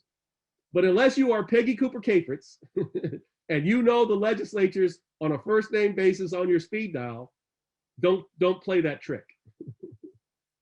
If the activity that you are engaging in and you are contracting for is illegal. Now, everybody, first thing people think, oh yeah, I know I can't have a contract to hire a hitman. I know it's illegal to shoot somebody. I'm not talking about that. It's not the degree of illegality. It's the fact that if it's illegal, even at the most basic level, if the law says you have to have X and you don't have X, it doesn't matter what your contract says. When you attempt to enforce your contract, the judge will find it null and void, and you'll be totally ticked off.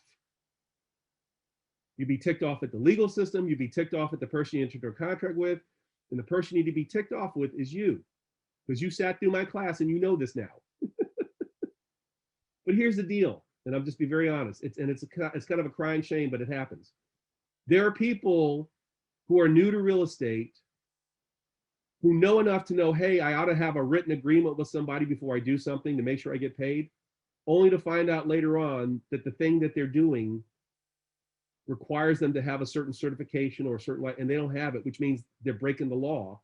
And therefore, the piece of paper that you had signed by the other party is unenforceable. And the sad part is they knew it and you didn't. And when you come looking for your fee and you don't get it, then you're going to get your education. I'd rather you get your education here and now.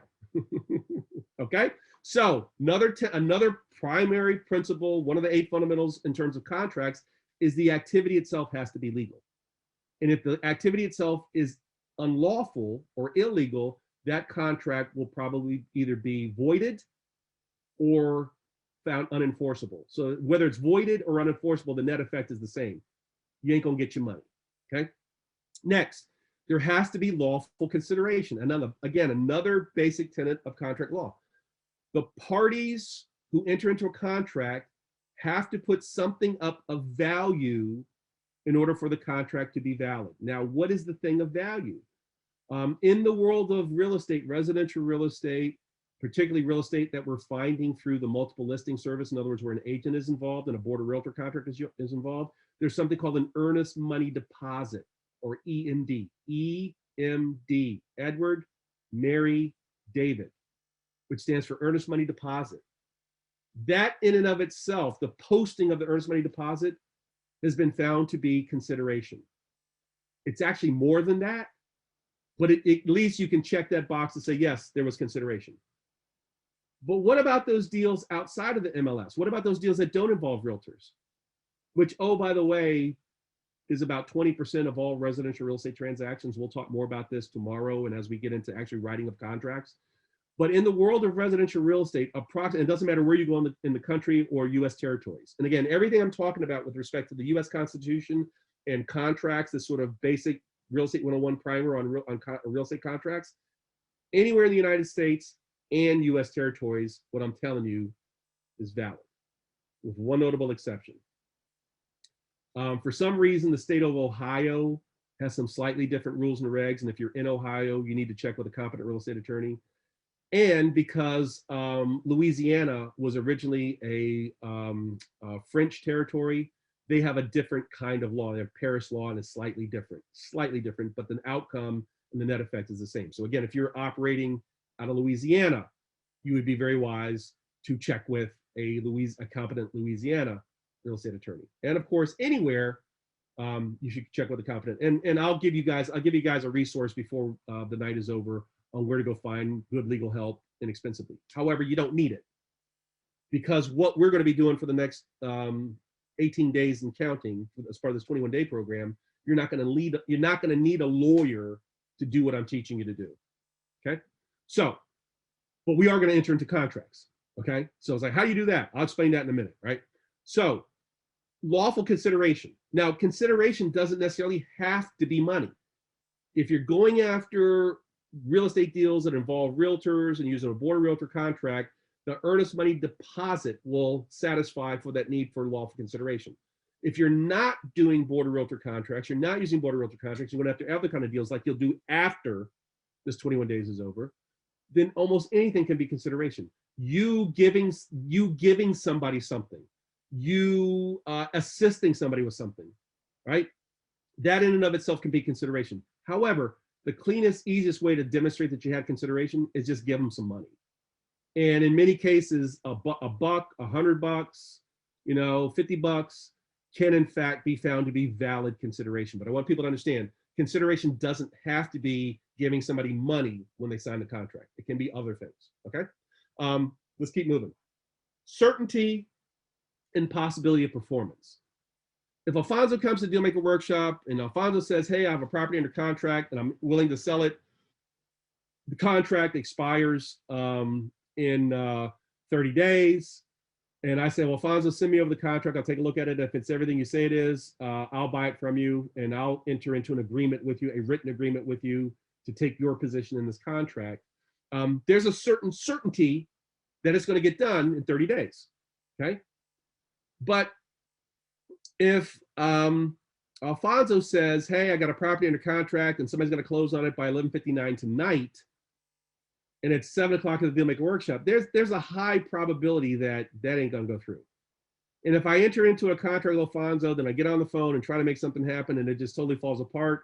And Alfonso's like, well, Sherman, you entered a contract with me, you owe me something. I'm like, dude, there was a very low probability this was going to get pulled off, okay? And we all kind of know that. And if you disagree with me, fine, let's go in front of the judge and let the judge decide, okay? Other forms of sort of low probability. Not Alfonso, but Alfonso's cousin, Dito, comes to the Dealmaker Workshop because he just wants to check it out. And halfway through the session, he goes, oh, by the way, I have the rights to sell real estate on Mars. Anybody here want to buy, give me $100 for a patch of land on Mars? Like, what's the possibility or the probability that he's actually got parcels of dirt? Nil. So even if we entered into a contract, the contract is a farce. It's a whimsical. It's not, there's no possibility of some actual performance or selling seats within a ridiculous amount of time, like sometime next year. I'll give me $100,000 and I'll fly you to Mars and back safely. And here's a contract to sign. Give me $50,000 up front, and I guarantee I'll take you to Mars. Like, there's no possibility. And quite frankly, if we went in front of a judge, maybe the judge will enforce the contract, or maybe the judge will make the contract null and void, or maybe the judge will go, Sherman, you're so stupid.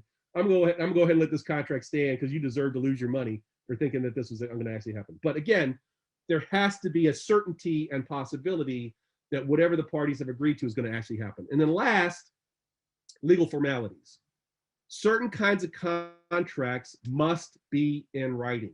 Real estate contracts must be in writing. That is a holdover from what's called common law. Common law meaning that's the way things were always done back in jolly old England.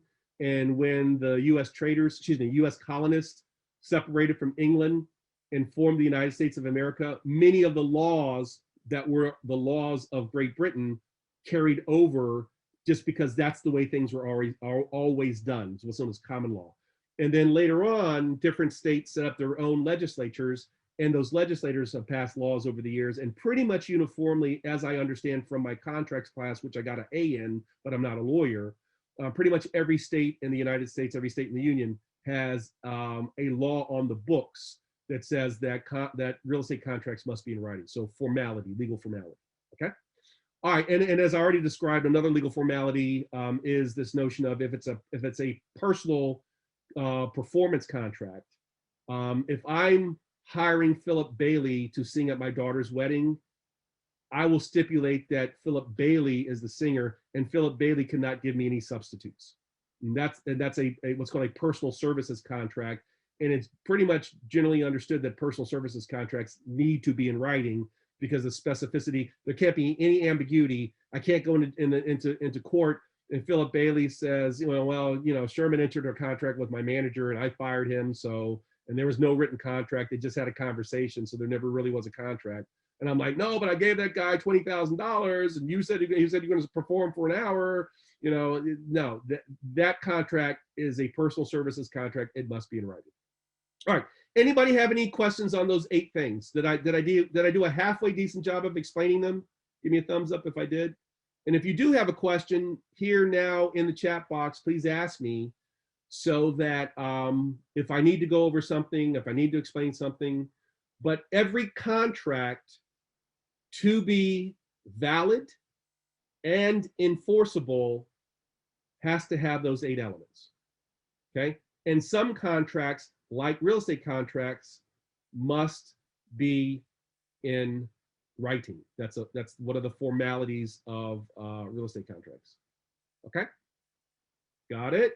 All right, last thing, and we may come back. Well, in fact, we'll come back to this many times. All contracts are assignable. All contracts are assignable. Even if there's nothing in the contract that says this contract can be assigned. All contracts are assignable unless the contract itself prohibits it or restricts it. One of the things that we're going to get into starting probably not this week, but probably next week, is Board of Realtor contracts. We're going to go through the Board of Realtor contracts. We're going to use the Board of Realtor contracts. The Board of Realtor contracts do not prohibit assignment, contrary to what some people believe. And I've heard people say, I've heard real estate agents say, oh, you can't assign a Board of Realtor contract. No, that's not true. And why do I know it's not true?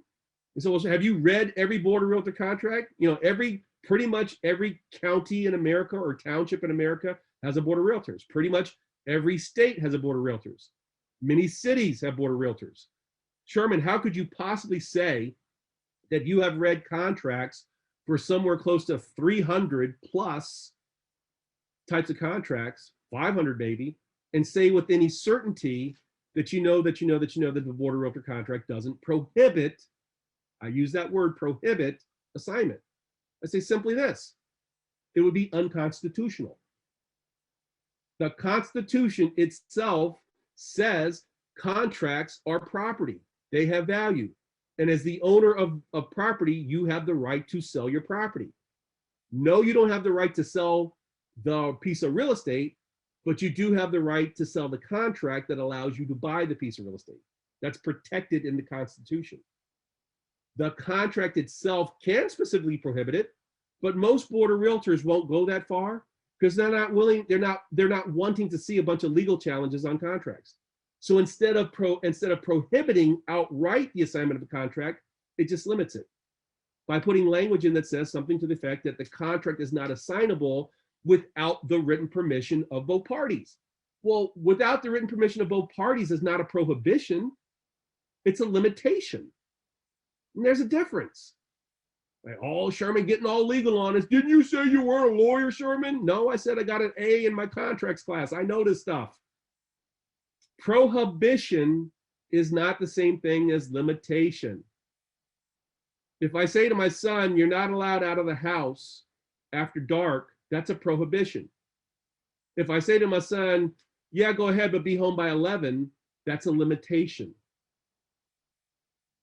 The inability to assign a board of realtor contract is not a prohibition as much as it is a limitation. The contract itself, in pretty much every board of realtor, no, in every board of realtor contract I've read, and I suspect true of every board of realtor contract out there, is a limitation of your assignment, not a prohibition of your assignment, meaning you have to get permission. However, we don't even want to do that. I'll explain that in 2 days. Put a bookmark on it, write in your aha notes, put in your daily schedule, make sure you ask Sherman how we deal with it 2 days from now, right? Because I'm not dealing with it today. Today's talking about the fundamentals, some of the basics. Next week, we start to apply these basics, okay? In real life. Why do we apply them in real life? So you can actually learn this stuff, because you learn through the act of doing. But before I have you get out there and do, I'm going to explain it. Think of it like driver's ed. Before I stick you behind the wheel of a car and have you merge onto the beltway, we're going to talk about it a little bit. Is that fair? Should we talk about it a little bit? All right, before you actually get out there and do it? All right. So, board of realtor contracts limit your ability to assign, but they don't prohibit. But if you're doing deals that you're not using board of realtor contracts, the contract is still assignable. You say, well, Sherman, my lawyer didn't put an assignment clause in the contract. He doesn't need to. What? What part of all contracts are assignable did we not understand? All contracts are assignable unless the contract itself prohibits or limits it. If there's no language to the effect of prohibiting or limiting the assignment, then the contract's freely assignable, even if the contract itself is silent on it. Don't just take my word on it. Go talk to a knowledgeable real estate attorney and ask him if what I say is so. But make sure you tell him correctly. Yeah, I was on this training class last night, and this guy named Sherman said that I can freely assign a board of realtor contract. And your lawyer's going to go, that guy Sherman's an idiot, because it says right there in the contract you can't assign. Make sure you say what I said. I said non-board of realtor contracts. I said not the contracts you don't get from a real estate agent, right? The ones you download off the internet, and please don't do that. If you want a contract, I'll give you a model contract. You can take it to your lawyer and get his blessing on it, or her blessing on it. But all contracts are assignable unless the contract itself prohibits or limits it. If the contract itself doesn't prohibit nor limit the assignment, then the contract's assignable. Don't just take my word for it. Go talk to your lawyer if you want to. Now, for what we're doing in this 21-day class, we're not going to be out there using contracts we downloaded off the internet. Okay?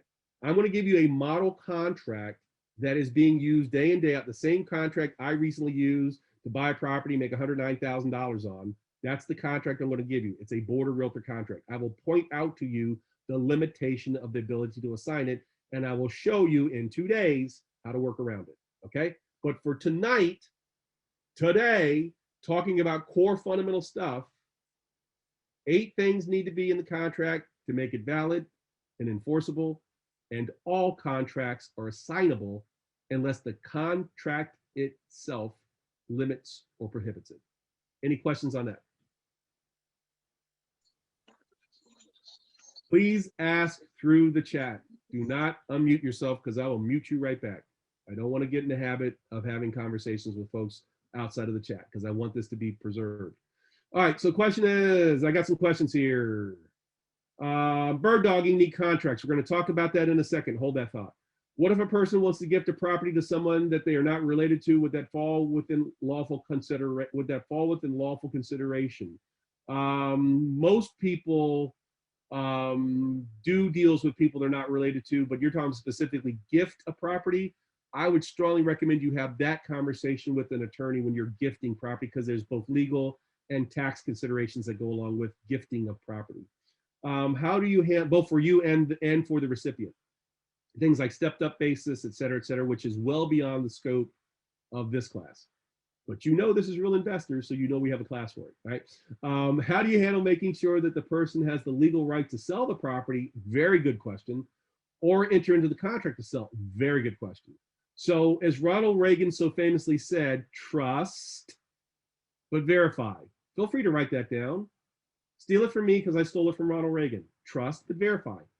The reason why we're going to talk about building your team tomorrow, and the reason why one of the key members of your team is a title company, is you want to be able to trust everything the seller tells you, but then verify to make sure that it's true.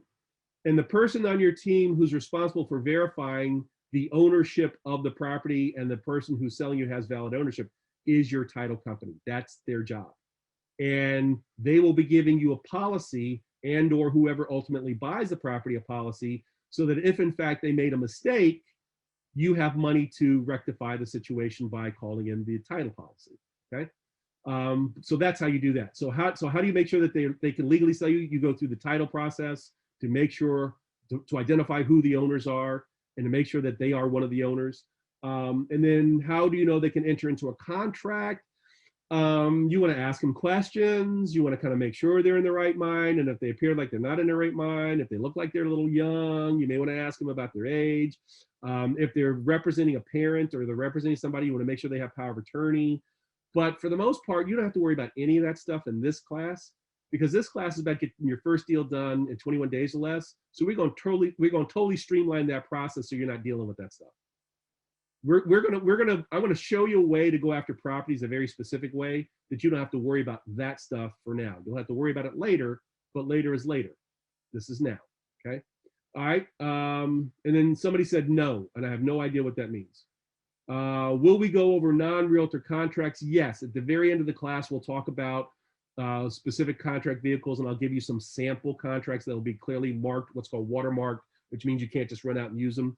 And they'll say for educational purposes only, because that's what this is. This is a class. This is not me acting as your lawyer, because I'm not a lawyer. So therefore, I'm not going to give you a contract ready to go and say, hey, go to it.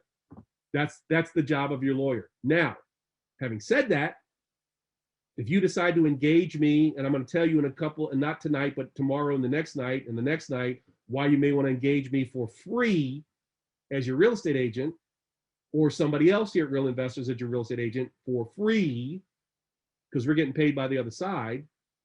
We in Maryland and in most jurisdictions that I know of can in fact give you a board or realtor contract and act as your consigliere.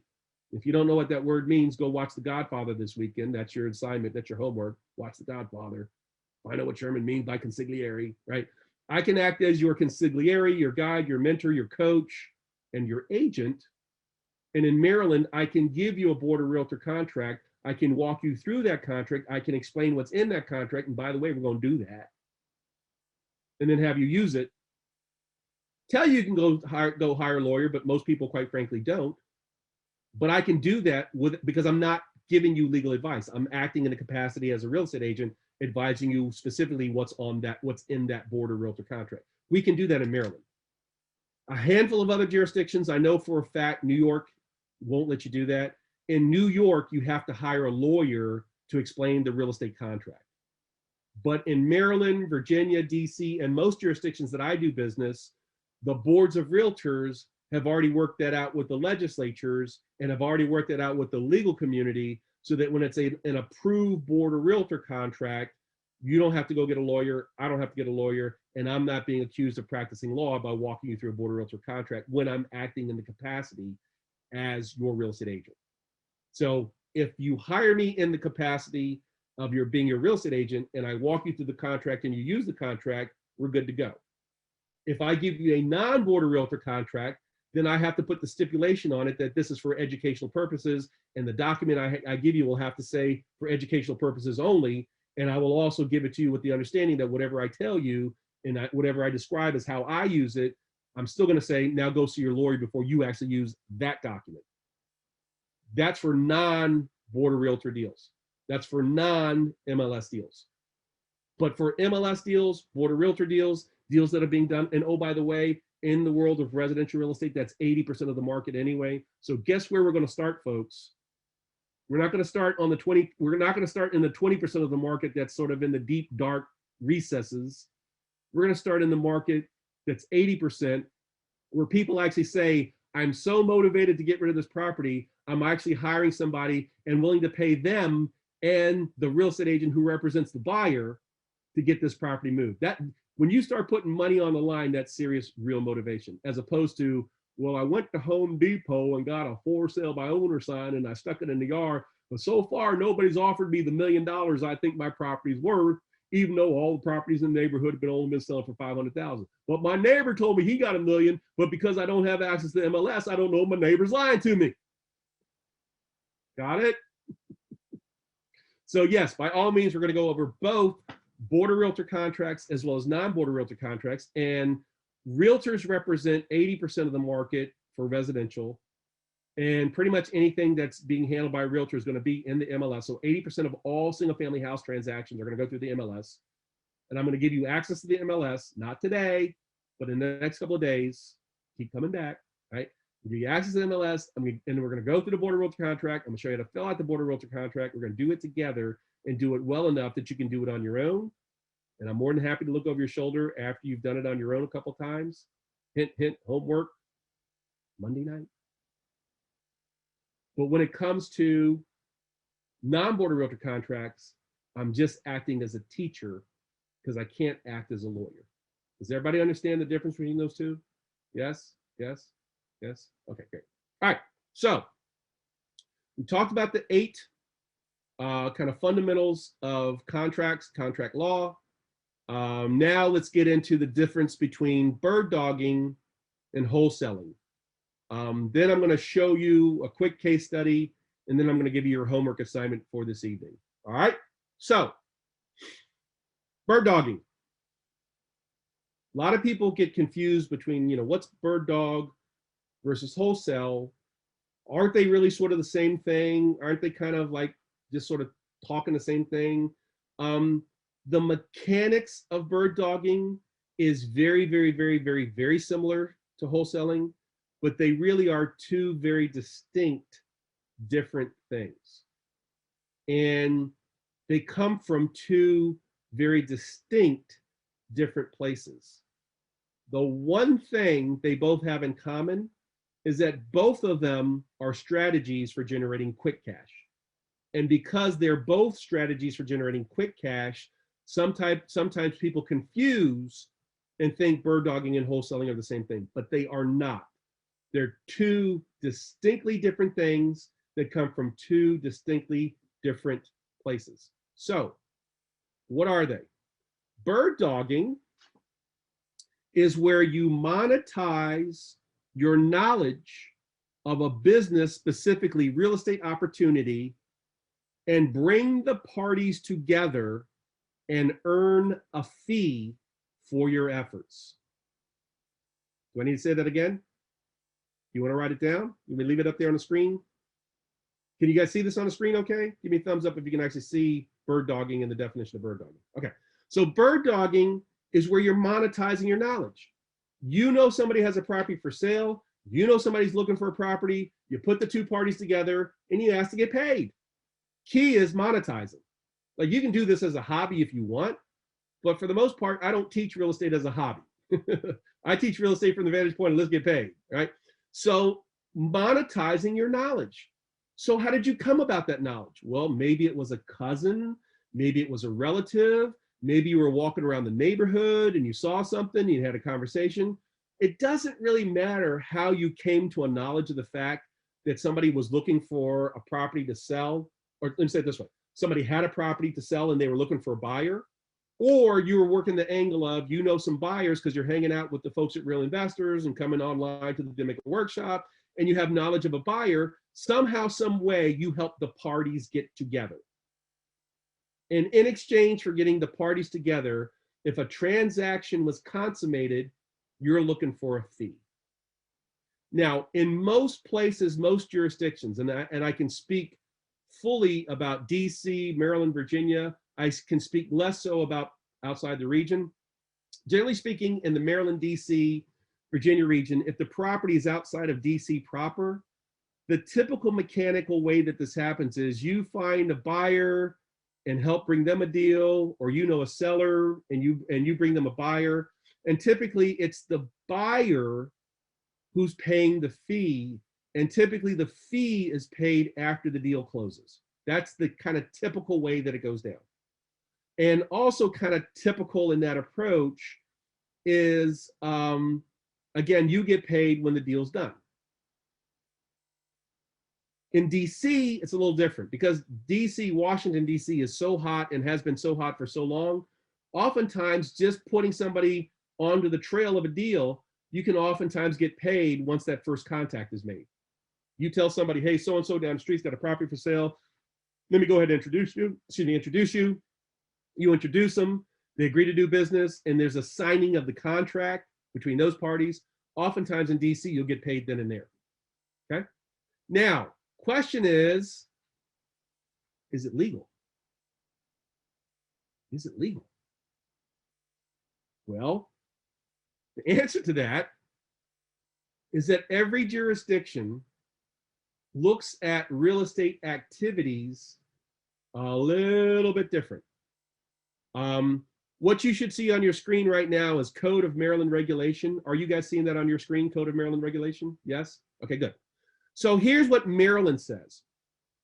Under the Code of Maryland Regulation, which is, by the way, Maryland law, the legislatures get together in Annapolis once a year. They write laws. If the governor signs what they've done into law, it becomes the law. And it shows up in the Code of Maryland Regulation, COMAR, Code of Maryland Regulation. Title 17 of COMAR, Title 17 of the Code of Maryland Regulation, covers business occupations and professions, annotated Code of Maryland. So that's the section of the law that covers real estate brokers. Subsection 17-101 says, and I quote, provide real estate brokerage services means to engage in any of the following activities. 1, for consideration, providing any of the following services for another person. What does that word consideration mean? Type it into the chat box if you know what that means. What does the word consideration mean? What's the word consideration mean? Put it in the chat box if you know what the word consideration means. Money, money, something of value, getting paid. Yes, yes, yes, yes, yes, yes. Now, money, everybody understands. If I get paid a fee for doing something, it's consideration. However, consideration could be you give me a job. Consideration could be you gave me a bike. Consideration could be you gave me a box of chocolates. Most people aren't going to go to court over a box of chocolates. But if I wind up getting paid, it's pretty clear that if the reason why I got paid was because I put a buyer and a seller together, that's consideration. And under Maryland law, COMAR, Title 17, providing real estate brokerage services means to engage any of the following activities for consideration. If I put buyers and sellers together and I don't collect a nickel, I'm probably safe. But if I put buyers and sellers together and I get paid, under Maryland law, Title 17, COMAR, I'm considered a real estate broker.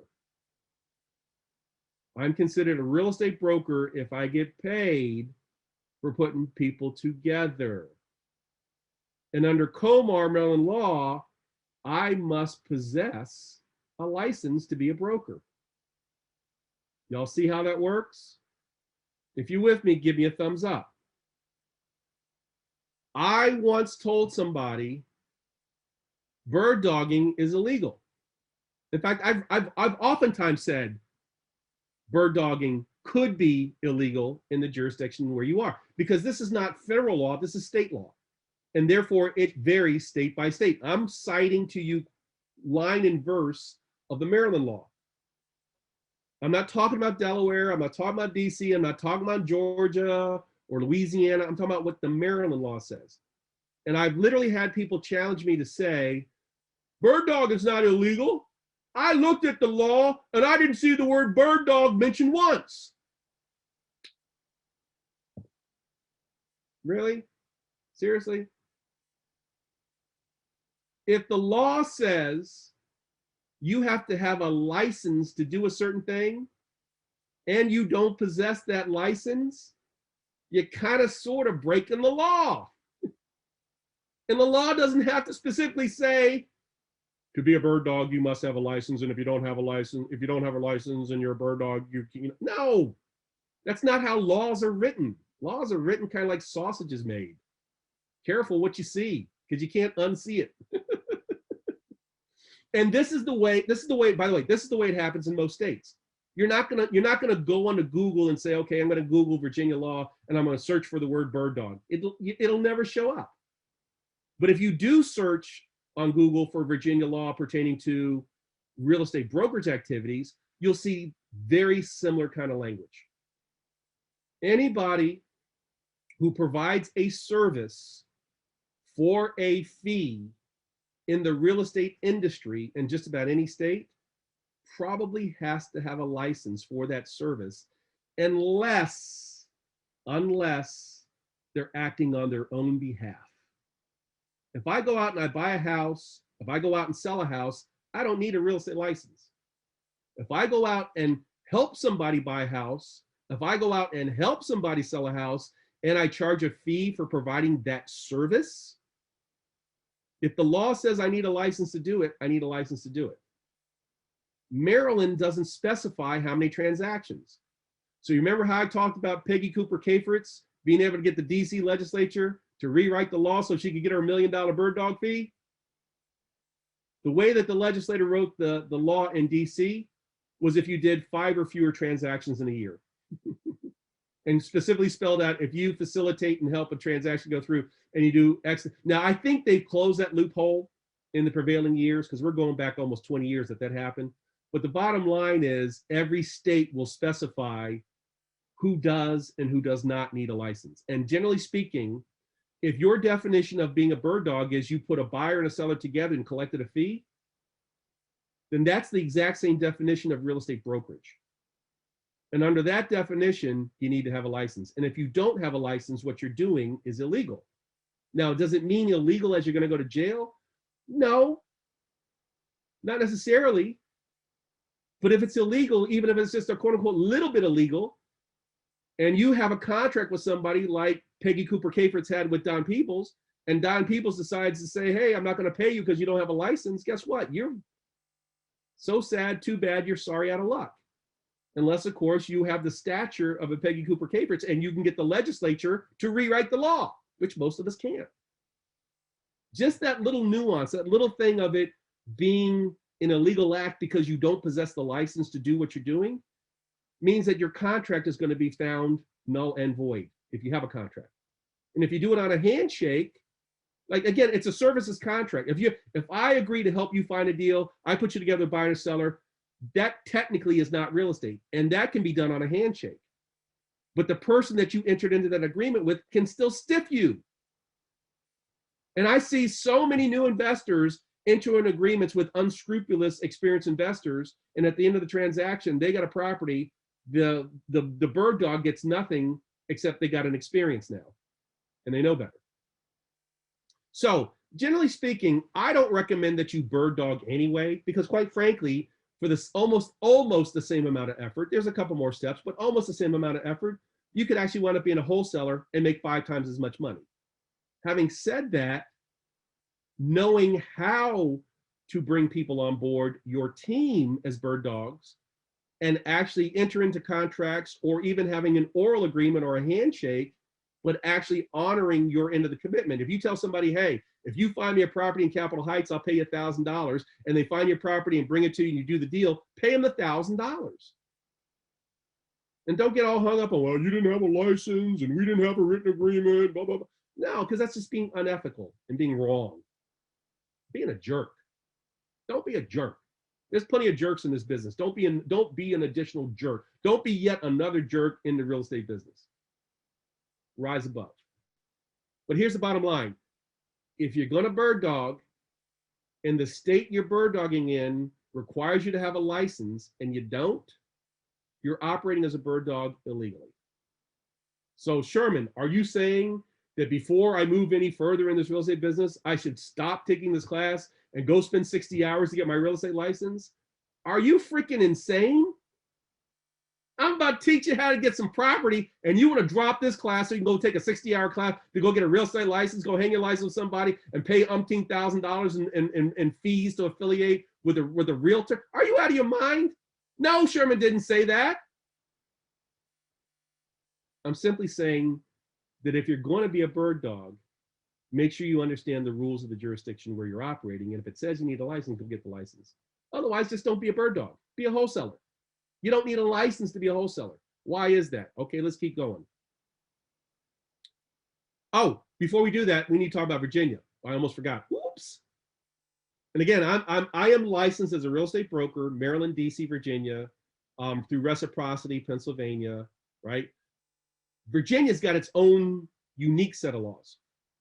In Virginia, if you get caught doing real estate activities like bird dogging and you don't have a real estate license and you get caught, you are subject to a Class 6 felony.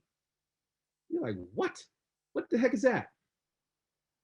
Class 6 felonies, or any felonies really, are considered to be more serious as criminal offenses. You have now elevated your game to the big time. You're now considered a criminal if you're out bird dogging in Virginia. Well, didn't I tell you that every state's a little bit different? Virginia takes it seriously. I'm gonna tell you why in a second. Class 6 felonies in Virginia carry the following penalties: up to a year in jail, fine of up to $2,500, in cases where it's treated as a misdemeanor. So in other words, if they consider what you did to be a misdemeanor, you get hit with a bigger fine. Other penalties may be involved depending on the nature of the offense, such as license suspension, minimum mandatory time spent in jail, community service hours, and other court-ordered programs as determined by court. So let me just break it down and make it plain for you.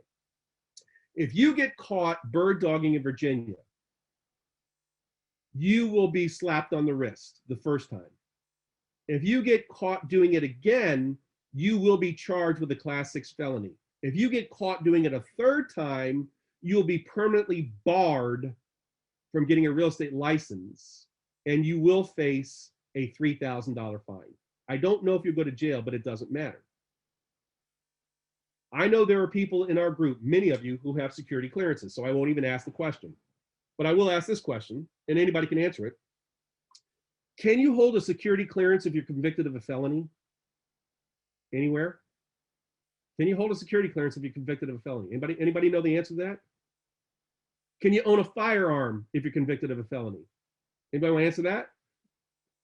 No! So why in the world would you put at risk your security clearance if you have a job, your right to bear arms if you are so inclined, so that you can get out there and bird dog without a lot? Why would you do that? You wouldn't, and you shouldn't. Again, know the laws of the jurisdiction where you're doing business. And oh, by the way, I told you I would tell you why this happened. Why in the world would the judge hit you with a permanent, never able to hold a real estate license if you get caught 3 times doing it? Anybody want to guess? I'll tell you why. Because every state in the union has a judicial body that passes laws. And every state in the union has a capital. And every industry in that state has a lobby. And in some states, they're more powerful than others.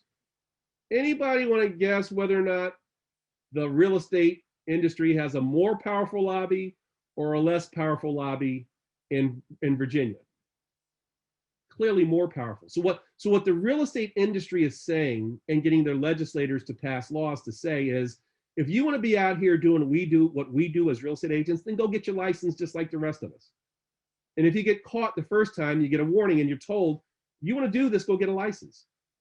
You get caught 2 times and you're told, why didn't you get your license? You get caught 3 times and say, okay, clearly you're a knucklehead and you're not going to get a license. So we might as well go ahead and hit you with a Class 6 felony, which means you lose your right to own firearms. You lose your right to, I think you lose your right to have a security clearance, but that's done by the jurisdiction that does security clearance. But I think you also lose your right to vote in a presidential election. And you're permanently barred from ever getting a real estate license. Don't play around with this, folks. It's not worth it. So the question is, what's the difference between bird dogging and wholesaling? Bird dogging is providing a service. And if the jurisdiction in which you are providing the service requires you to be licensed, at some point you either better go get a license or just simply don't do it. You can also weigh, well, gee, what's the penalty and am I willing? And again, it used to be, and I'm not totally sure about this, so I'm going to hedge my bets a little bit. DC said you could bird dog up to a certain number of deals a year before you had to go get a license. Maryland says you're not allowed to do it without a license, but there's not a huge penalty, right? So if you get caught in Maryland, quite frankly, I don't even know what the penalty is, but Virginia is very clear. You don't play around with this in Virginia, not without risking getting hit with a Class 6 felony, okay? So bird dogging, one more time, and this is kind of a recap. I talked about this yesterday. This is in the book Real Estate 101, which no, I'm not going to give to you yet, but I will give it to you at the end of the class, another bonus. Bird dogging, I just walked you through what it is. I just walked you through what you need to know. And I will also stress again, it requires a working knowledge of what the laws are. It requires whether or not you need to have a license or not have a license. It requires time on your part, because for the most part, when you're doing bird dogging, you're trading time, going out, beating the bushes, looking for deals. And then once you find a deal, bringing it to somebody else who pays you. And it also requires your ability to identify wholesalers, rehabbers, and other investors to send deals to, and creation ultimately of a buyer's list to rapidly resell your properties, and then ultimately get into some wholesaling techniques. Now, let's talk about wholesaling. And this, quite frankly, is why wholesaling is different from bird dogging. Now, I'm looking at my screen in Facebook, and it doesn't look like the page is changing. Are you seeing on your screen wholesaling? Give me a thumbs up if you are. Okay, good. I just want to make sure that maybe my screen froze or something. I just want to make sure that you guys are seeing it. Wholesaling is basically you exercising your constitutional right to put a property under contract and then assign your contract. Wholesaling is not a service.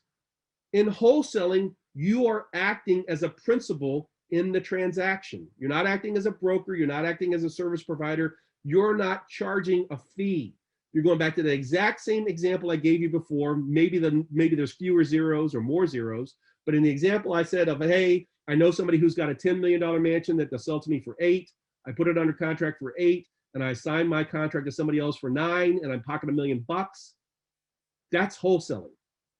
You actively going into a marketplace, the marketplace, finding opportunities, negotiating opportunities, and putting properties under contract, and then reassigning or assigning that contract to somebody else and making a spread. I know when it comes to wholesaling, and I am just as guilty as anybody else when I come to the Deal Maker Workshop, talking about your wholesaling fee. There's no such thing as a wholesaling fee. The money you make on a wholesale deal, assuming you are actually a wholesaler, is profit. Because you acted as a principal. You bought it at one price, resold it at a different price, made the difference. That, by its very definition, is profit. And as a wholesaler, the single most important thing to understand is you're taking a position. You're putting something on the line. You're entering into a contract, which is why I spent so much time talking about the 8 fundamentals of contracts. Putting it under contract using a valid legal contract process, and then assigning your contract to somebody else at a different price. It's profit, not fee. And even if Sherman should slip up in the future and call it a wholesale fee, don't slap Sherman, bring it to my attention. I will slap myself. Oh, somebody's coming at me now. Who is that? Jesse. Jesse's slapping me, right? I will slap myself and say, oops, I screwed up. It's not a fee, it's profit. What's the difference? You earn fees when you provide a service. You earn profits when you take a position. One thing requires a license, the other thing does not. One thing is protected by the Constitution, which is why it will never be illegal. The other thing is subject to the whims of your state, possibly county, city, township jurisdictions. If the state of Maryland decides tomorrow to rewrite the law, just like Washington, D.C. rewrote the law to benefit Peggy Cooper Cafritz, it can do so. But the one thing that legislators can't do is take away your right to enter into a contract and then assign the contract, boom, to somebody else and earn a profit. Anybody got any questions on that before I finish up what's on the slide? Shiva says, if bird dogging is illegal in Maryland, why would we want people on our team to bird dog for us? And what do you do if someone finds a property that they want to share that would be lucrative? So again, I'll go back to what I said before. In Maryland, the law stipulates that if you are providing a service and earning a fee, you need to have a real estate license, okay? And if you don't have that license, then you could potentially be operating illegally. Now, who made the rule? Who made that rule? Who made that rule that said, if you're providing a service for a fee, you're considered a broker and you need to have a broker's license or an agent's license? Who made that rule? Did Sherman make that rule? Lawyers. All right. Chat box, guys. I'm not going to let you do voice in, okay? In the chat box, tell me who made that rule. And by the way, whoever blurted it out, it was not the right answer. So it's not the lawyers. And it's not the Board of Realtors. And it's not the Realtor Association. The lawmakers. Now, the lawmakers could be realtors and the lawmakers could be lawyers, but not all of them are. No, it's the legislatures and the legislature through their official capacity to make laws. Like everybody, does everybody understand the Constitution? Everybody here read the Constitution? Everybody here read the Constitution lately? In our republic form of government, AKA Republican form of government. I'm not a Republican, no. Our form of government is called a republic. We have representation.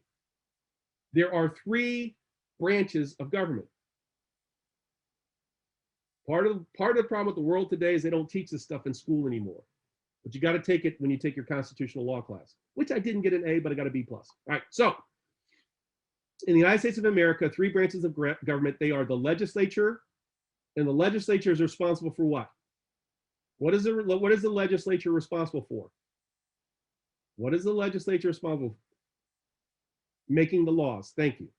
The legislative branch of government, the Congress, the legislatures.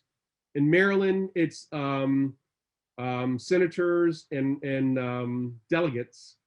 They're responsible for writing the laws. The gubernatorial at the state level or executive in the federal level is responsible for enacting and, to a large degree, enforcing the law. And the judicial branch is responsible for determining if something is constitutional. That is the sole purpose of the judicial branch, to say whether or not a law that was passed by this branch of government was illegal. Was legal within the framework of the Constitution. The federal government has a constitution and every state has a constitution. But when it comes to writing that law that I showed you, Comar, who wrote the law? Who wrote it? Please type it in the chat box. Who wrote it? Please type it in the chat box. Legislative, right. In Maryland, who's responsible for enforcing the law? In Maryland, who's responsible for enforcing the law? In Maryland, who's responsible for enforcing the law? Yes, Hogan in his capacity as governor. So in other words, it's the gubernatorial branch. In other words, whatever agency has oversight over brokerage, et cetera, they're responsible. And if you are found to be in violation of the law, where do you go to have your day in court? The judicial. Everybody understand how it works? Maryland is very, very similar to the federal. We have 3 branches of government. That's how they work, same way the federal government. So, question was asked. Shiva asked the question. Well, Sherman, are you telling somebody to do something illegal? No, Sherman's not telling anybody to do anything illegal. Sherman will never tell anybody to do anything illegal. But Sherman said, if you decide to bird dog. If you decide to bird dog, that's on you. Now, is it illegal in Maryland? Well, Maryland law says you got to have a license. Well, can I get out there and bird dog if I don't have a license? Well, Maryland law says you got to have a license. Well, Sherman, what's going to happen to me in Maryland if I don't have a license? I don't know. That's between you and the governor. That's between you. Like, I'm not going to rat you out. And even if I did, what's going to happen? Like, are the wholesaling police going to come get you? I don't know. I seriously don't know, because Maryland's attitude towards it is there's no real penalties on the books. Virginia, on the other hand, has a whole different attitude because of the Virginia Board of Realtors. And Virginia makes it very plain. If you're out there doing hustling like a real estate agent, you don't have a real estate agent's license and doing the activities of a real estate agent, they're going to put you under the jail in Virginia. But Sherman, what are they going to do in Maryland? I don't know. I didn't write the law. I'm not responsible for enforcing the law. I'm just telling you, that's what the law says. That if you do these things, you have to have a license in Maryland. Yeah, but Sherman, what's the penalty? I don't know, because it's not in there. If a tree falls in the forest and you don't hear a sound, did it really fall? I don't know. Don't come at me with that philosophical stuff. Well, if I bird dog in Maryland, am I going to go to jail? I don't know. It's not on the book. Well, will I get hit with a Class 6 felony? I don't know. It's not on the books in Maryland. Well, Sherman, what if I only do 1 or 2? I don't know. DC, you could do 5. Virginia, we catch you, Class 6 felony. It's really clear in Virginia and in DC. It's less so clear in Maryland. Well, Sherman, you've got to have the answer. You're the dean. There's some things even I don't know because I didn't write the law. I'm not enforcing the law, and I'm sure not the judge and jury that's going to convict you of a law that you broke that doesn't have any penalties stated. I don't know. So Sherman, are you telling us to be bird dogs? I've already said the opposite 3 or 4 times today. I don't recommend that you be a bird dog, but people are bird dogging in Maryland, DC, and Virginia. And if you decide that you want to support somebody who's in a bird dogging position, then just treat them right, treat them fair, and don't wind up in court. Now, I'm a licensed real estate broker. I have to play to a different set of rules, as do real estate agents. In Maryland, I'm not allowed to pay a bird dog fee. Not because it's illegal. No, I'm not allowed to pay it because I have a real estate license and I have agreed to a certain set of standards and to follow the law. And the law is very clear that as a real estate broker or real estate agent, I can't pay finder's fees. The law is very clear on that. Now, does that prevent me from making you a partner in my deal? And when we sell the property or refinance the property, buying out your interest? That wasn't a fee, my friends. What was that? If I bring you into the partnership and then later on buy out your interest in the partnership for $1,000, is that a fee? No, you sold me your interest. The Constitution still protects you and me and says we can enter into a partnership agreement together and I can buy you out. But Sherman, isn't that skirting the law? I have no idea. I have no intention of going in front of a judge and jury and asking them the question, oh, by the way, is this what I'm doing illegal? Because I know for a fact the Constitution protects my right to buy a property in some kind of a partnership. And if I have a partner, the smartest thing I could possibly do is say right up front, oh, by the way, if I decide to buy you out, this is what it looks like. And if you decide to buy me out, this is what it looks like. And then go into that partnership knowing that there's probably a high probability I'm gonna buy you out. And I could possibly buy you out the day before we go to settlement. Thank you, Dion. Somebody had a if you had an aha moment tonight, say uh-huh. So here's my main thing. I want you to know the law as best I know it, but I'm not a lawyer. I clearly don't want you to break the law because it doesn't do anybody any good. And of course, I already talked about under contract law, you can't contract to do an illegal act. But by the same token, I don't want to get all hung up and wrapped around the axle on something that quite frankly doesn't matter because we got a workaround. I'd rather just teach you the workaround.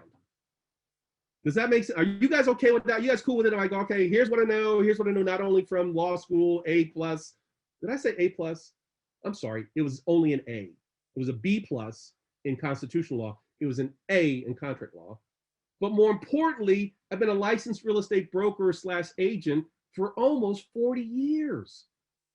I've been licensed as a real estate agent in Maryland longer than some of you guys been on the planet. I kind of sort of know this stuff. And as they say, you got to know the rules before you break the rules. Or in my case, know the rules before you create workarounds. Because I ain't breaking no rules, I ain't breaking no laws. But I do know ways to create situations that we don't break the law, but we still need what we need to get done. And we don't have to waste a whole lot of time. And oh, by the way, we also don't need to spend 2 years in law school and pay the price tag of law school. All right. And I want to impart that wisdom, that knowledge onto you guys. Okay. All right. So back to the slides. Wholesaling is basically you exercising your constitutional right to enter into a contract and then sell your interest in that contract and collect a profit. And in like fashion, if the law says, hey, bird dogging is illegal, and I'm not about to break the law, and I'm not about to break my own regulations that pertain to my license because my actions are regulated by the state, I'm not going to pay you a finder's fee. But if you find a deal, I might suggest, well, why don't we partner together, let you look over my shoulder, that you be a part of the process, and at some point in time when it makes sense for both of us, I'm gonna buy out your interest. So your 1%, I buy it out, now I have 100% instead of 1% versus 99%. Are you cool with that? If you cool with that, say I'm cool with that, or give me that little sunglasses emoji dude. Let me know you're cool with it. Now, if we do that together, you still got compensated, but the compensation wasn't a fee. The compensation was profit for selling me your interest. You still got paid. Even better, you were my partner. That means from now to eternity, for what it's worth, you can say, I partnered with Sherman. True. And you got a chance to look over my shoulder. Quite frankly, I think that's a whole lot better than being a bird dog. It's like, yeah, that's great. Give me the address, give me the phone number here. Here's a check for $500. Here's a check for $1,000.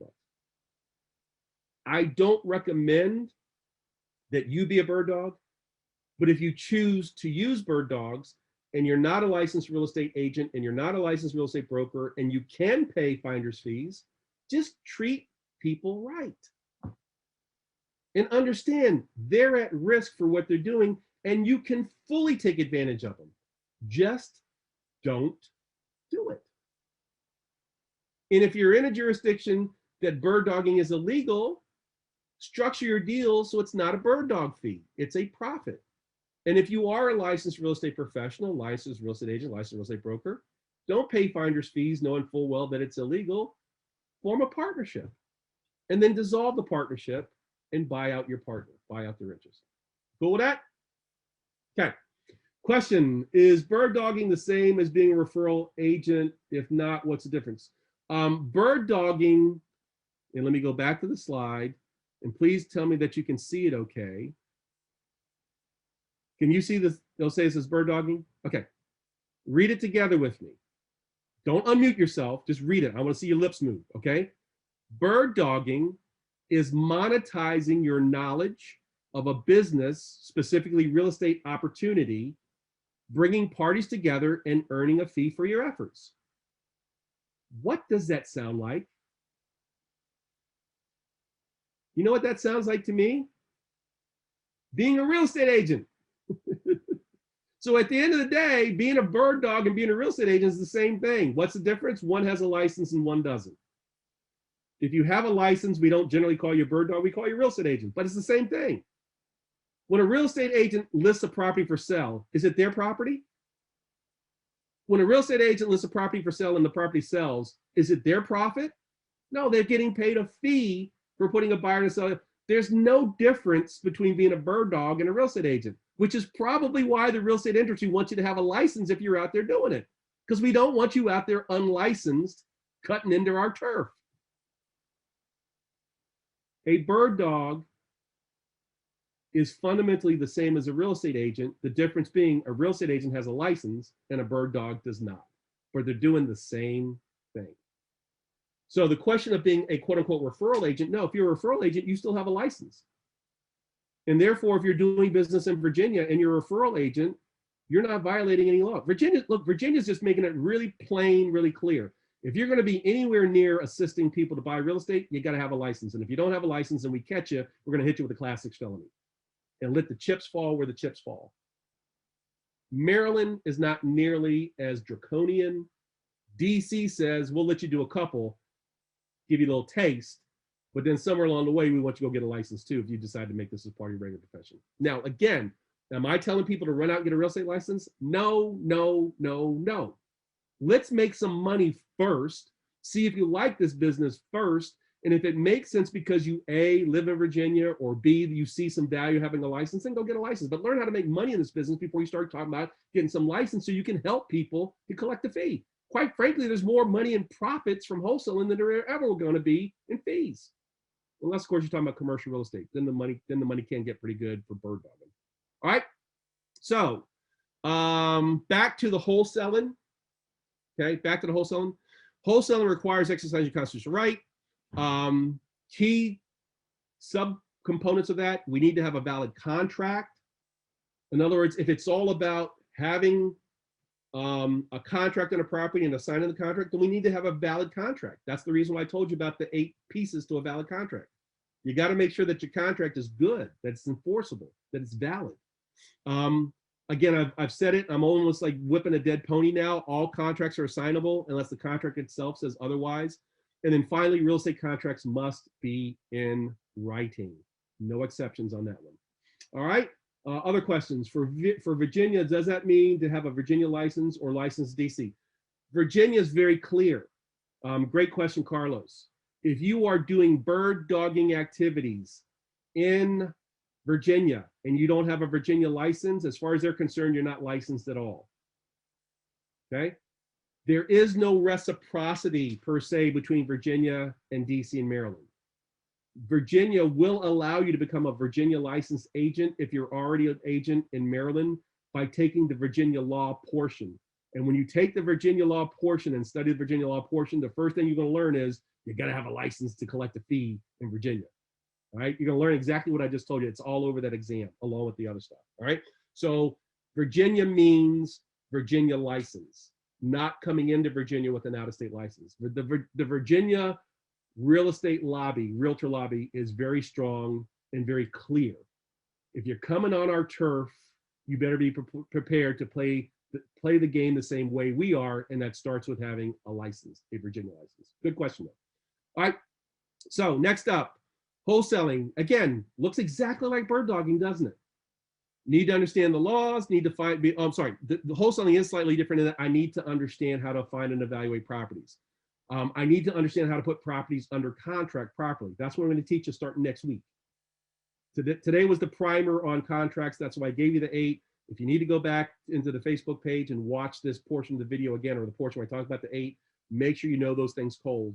You will see it, you will learn it when I actually start putting a contract in front of you, okay? But in terms of creating a buyer's list, it's the exact same. It's very, very, very, very, very, very, very similar to bird dogging, okay? So finally, bird dogging versus wholesaling. Can you guys see that? Bird dogging versus wholesaling up on the screen? Great. Both are quick cash strategies. Bird dogging requires a license in most states because you're earning a fee by providing a service. And pretty much every state wants to regulate service providers, okay? And if you don't have that license, you are acting illegally. What's the penalty? Consult with the state law to tell you what the penalty is. Maryland is silent. Maryland says you gotta have a license, but then it doesn't go on to say what happens if you don't. It's just silent on the issue. So go be a guinea pig in Maryland and find out. I'm kidding. Wholesaling is 100% legal everywhere because you're earning profit by actually selling out your position or selling out your contract. And then finally, just sort of and this is sort of a vague notion, it's not terribly precise. Earning potential for bird dog, what we typically see is people earning bird dogging fees, finder's fees of $1,000 to $5,000, depending on how good the deal is. Earning potential for wholesaling, $5,000 to $20,000. And I'll explain the differences not tonight, but I'm just sort of throwing it out there. So at a glance, you can see, wait a minute, I can earn 5 times as much money as a wholesaler versus being a bird dogger. And there really isn't that much more work involved. It really isn't. So why am I even bothering teaching you bird dogging and wholesaling? Because quite frankly, if you're going to be a wholesaler, you may want to engage some people who want to be bird dogs. You may want to engage some people who didn't come to this session today, who aren't participating in this 21-day class, who don't know the kind of stuff that you guys know now, and offer them $1,000. Hey, if they bring you a deal and you get the deal quicker, faster, better because they brought it to you, and then you turn around and sell the position to a buyer, and you get paid $5,000, $10,000, $15,000, why not throw them $1,000 if you can legally do so? And if you're a licensed professional or you're operating in Virginia, have them bring you the deal and say, hey, look, the way I want to do this is I want to create a partnership and I want to make you a partner in the deal, and I have the right up front to buy you out for $1,000. And then when the deal goes through, and you collect your 10 or 20, pay them their 1,000, buy them out.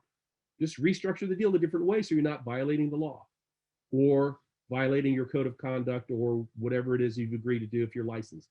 Okay, everybody got that? So the reason for teaching you bird dogging is not so you can do it and not so that you do it, but so that you can teach others and have them bring deals to you and you get the bigger chunk of money because you're a wholesaler. Okay, questions? Sherman, how to get reciprocity in Pennsylvania, be a licensed real estate agent in Maryland, and then apply for it. Get your background check, get your fingerprints because they require fingerprints in Pennsylvania. And if you're an agent, not a broker, you have to find a broker in Pennsylvania to affiliate with. Because I am a broker, I can be my own broker in Pennsylvania. I don't need to do that. Is this for both residential commercial? I'm not sure what the question is. So Mark, if you want to give me some clarifying, if you're asking me if the Virginia law pertains to both residential and commercial, Virginia does not make a distinction between bird dogging commercial deals versus residential. So you are just as easily get to be hit with a Class 6 felony, to the best of my knowledge, if you're bird dogging commercial deals as residential. Quite frankly, once I read when I got my Virginia license that it was a Class 6 felony, I'm like, I'm not even going to play that game. And because I'm licensed, I'm not allowed to pay finder's fees. I don't even think about it. Now, I learned it enough so I can teach it to you, but I also be the first one to tell you, you don't want to be a bird dog. And if bird dogging is illegal, you don't want anybody else to be a bird dog. And there's ways you can structure your deal so that you can achieve the same outcome. Be the way, does a bird dog really care whether or not they earn a profit or a fee? Or do they just care about the $1,000? So you have to be the big girl, the big boy, take the additional step and set it up properly so that they ultimately get their money. Okay? And treat them nice and treat them right. Okay? All right. Coming to the end, closing this thing out. Real Estate 101, bird dogging versus wholesaling. Please, please, please, please, please be careful of who you listen to. So yesterday, day before, we talked about the out-of-town gurus and the game they play.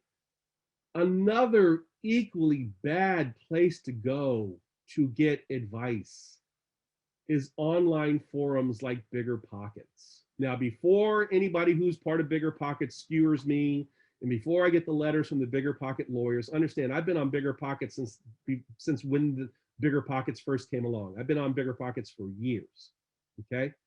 I used to be very active in Bigger Pockets. I am a platinum or premium or dues paying or whatever they call it, level member of Bigger Pockets. The Bigger Pockets is not where you go to get advice. As the saying goes, you get what you pay for. What's most people's level on Bigger Pockets? Free. I used to be very active on Bigger Pockets until I kept on having the same stupid, ignorant conversations with people that kind of sort of goes like this. Real estate agent comes onto Bigger Pockets and says, hey guys, I'm a real estate agent and I'm looking to get into the real estate investing game. Anybody got any advice for me on being a bird dog or a wholesaler? Or oftentimes they just ask about wholesaling because most real estate agents don't know anything about wholesaling. And my typical response looks like this. A, if you have a real estate license, technically you're already a bird dog because this is what a bird dog does. And that's the exact same thing that a real estate agent does, except you got a license. And B, learn about wholesaling, be happy to provide you with some free advice. Just make sure that if you're a real estate agent, that you never, ever, ever, ever, ever wholesale one of your own listings or a listing that is a listing of your brokerage firm. That's what I say. And every real estate agent out there who understands what it means to be a real estate agent, as an intelligent real estate agent, understands exactly what I just said. And there's usually no issue. But every time I get into that kind of a conversation, or used to get into that conversation on Bigger Pockets, some numbnut would always come on and say, there's no problem wholesaling. Why are you telling this person not to wholesale? Don't you know any better? Go ahead and wholesale all you want. And then my next response is, well, the reason why as a real estate agent, you don't want to wholesale is because if you wholesale your own listing or wholesale a listing of the firm, because technically as a real estate agent, you're an agent of your broker, and therefore any listings, guys, let me teach first before you start commenting, because I don't want you to look stupid, okay? I don't want you to look slow. Let me finish, and then you can say whatever you want to say. But in Bigger Pockets, I will typically say, hey, listen, the reason why you don't want to wholesale your own deal if you are a real estate agent, I'm very quick to point out the specificity of my words. The reason why you don't want to do it as a real estate agent is because if you wholesale one of your own listings, or you wholesale a listing of the firm, you have de facto, there's that fancy legal word, Sherman, stop it. You have de facto created a net listing. And how many real estate agents do we have on here? Folks who are real estate licensees, real estate agents. What is wrong with creating a net listing? What's wrong with creating a net listing? Please type it in the chat box. What's wrong with that? For those who may not be as informed, please, I know you're out there. Please, thank you. It's illegal. And it's pretty much illegal in every state that I know of. What's a net listing? A net listing is when a real estate agent says to a client, tell you what, I'm more than happy to help you sell your property. And the client says, you know what, Sherman, as far as I'm concerned, if I make $1,000 off this sale, you can keep everything else. And I know for a fact that their property is worth $100,000 more than they paid for it. Maybe they inherited it. Maybe they've had it for long enough. And I turn around and I sell that property and I give the client $1,000 and I pocket $100,000. How long do you think it'll be before we're in front of the judge? And I think the phrase lickety split is appropriate here. I have, knowing what the property is worth, and I allow my client to make something substantially less than what the property is worth, I have taken full advantage. And we'll talk about this more starting tomorrow and next week. Real estate agents have a very special kind of relationship with their clients. It's called a fiduciary relationship or fiduciary responsibility. I'm not going to get into that tonight because we're coming up, bumping up against going into overtime. I don't want to go into overtime today. But the bottom line is this: as a real estate agent, I have to protect the interests of my client. And if I know that the property is worth a substantial amount of money and my client's going to get a measly little pittance of amount of money and I'm going to collect most of it, I have not performed my fiduciary responsibility. And therefore, in Maryland, Virginia, DC, and pretty much every state in the union, net listings, in other words, listings where I give my client a certain amount of money for their property and I collect everything above that, are illegal. Well, if I have a client who asks to sell a property, my job as the agent is to give them the highest price. So if I turn around and I wholesale one of my own listings, what I'm doing is very clearly taking advantage of my client. I tell them to price it at $350, knowing full well it's worth $400. They price it at $350. I come along and offer them $352, or I get my cousin to offer $352, or I create an LLC that I'm sort of the hidden owner at $352, and then I turn around and resell the property at $400.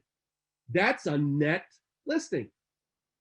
There's no question. If we go in front of the judge, I'm being put under the jailhouse. There's no excuse I can give for the world to demonstrate that I didn't know that it was a net listing. Now, I possibly could say, well, listen, it wasn't my listing, it was the listing of my broker, but technically, all real estate agents work for the broker or work on the behest of the broker, and all listings that agents have are technically the listings of the broker. So you're still creating a net listing if you're like, well, it wasn't mine, it was Jesse's and we're at the same firm. Now, I can't even say that because I'm the broker.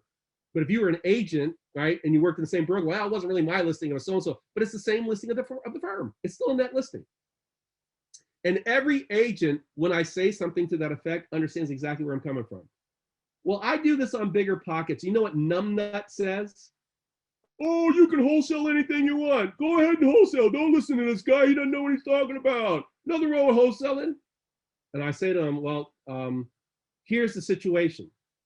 And their typical response is, what do I care? You don't know. Go ahead and be a whole. And my next response is usually, okay, well, how many years have you been a real estate agent and how many years have you been a broker responsible for agents? You know what their response is next? There isn't one.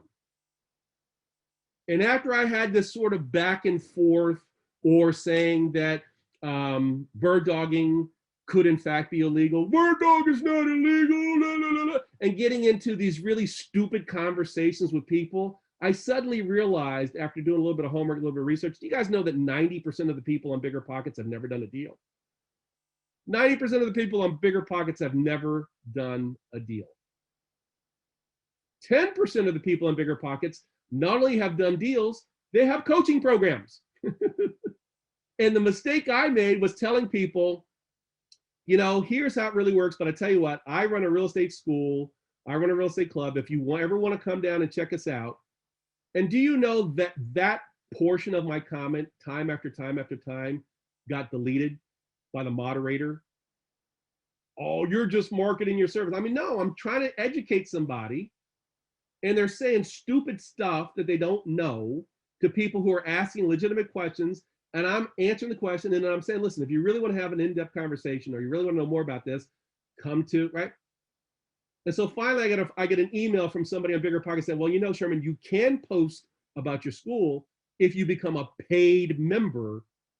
And that's when a light bulb went on. I'm like, okay, I get the game now. What's happening is if you actually are part of the 10% that knows what you're talking about, you got to pay Bigger Pockets money so that you can elevate your stature to premium status, and then you can promote your training programs. That's what Bigger Pockets is really all about. But again, 90% of the people who are on Bigger Pockets talking about stuff, they don't know jack diddly. And once you guys start knowing how this business really works, you're going to very quickly be able to separate the guys who stayed at the Holiday Inn Express last night and have never done a deal from the real investors. So for the most part, I don't post on Bigger Pockets anymore because I just got too frustrated trying to educate people, only having my invites to the Realinvestors Academy clipped and having all the stupid dialogue remain in the forums. So here's the deal. Be careful who you listen to.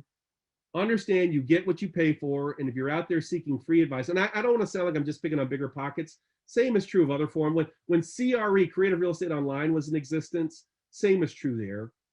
There's a couple other forums, although they've gotten smaller. Meetup groups, same thing. Real estate groups, same thing. There's a whole lot of people out there who want to comment online who've never done the thing that they profess to have knowledge of. They just don't, okay? Bird dogging may be illegal in your state. So again, I don't know where everybody's coming from. I know they've got a fair contingent from Maryland, fair contingent from DC, Virginia, but we got people who are coming online from all over the place. We got people coming in from California, Georgia. Just check and see what your state laws are. And licensed real estate agents should never, ever, ever wholesale their own listings or listings of the brokerage. Got it? All right, any questions from tonight's class? And again, I know we've gone late. It was not my intention. I do have a case study I want to share with you. Marcia, did I hear you correctly that a real estate agent can't bird dog, which is equivalent to a bird? No, no, no, no, no. Please don't hear what Sherman didn't say. Only hear what Sherman said. A real estate agent and a bird dog are the same thing. The only difference is a real estate agent has a license and a bird dog does not.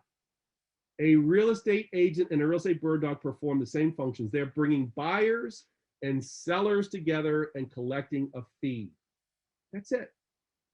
As far as pocket listing, the words pocket listing didn't come out of my mouth tonight. What's a pocket listing? A pocket listing is when you are a real estate agent and somebody hires you to sell their property, and for whatever reason, you choose not to put it in an MLS, but turn around and send that deal to a friend of yours, your private list.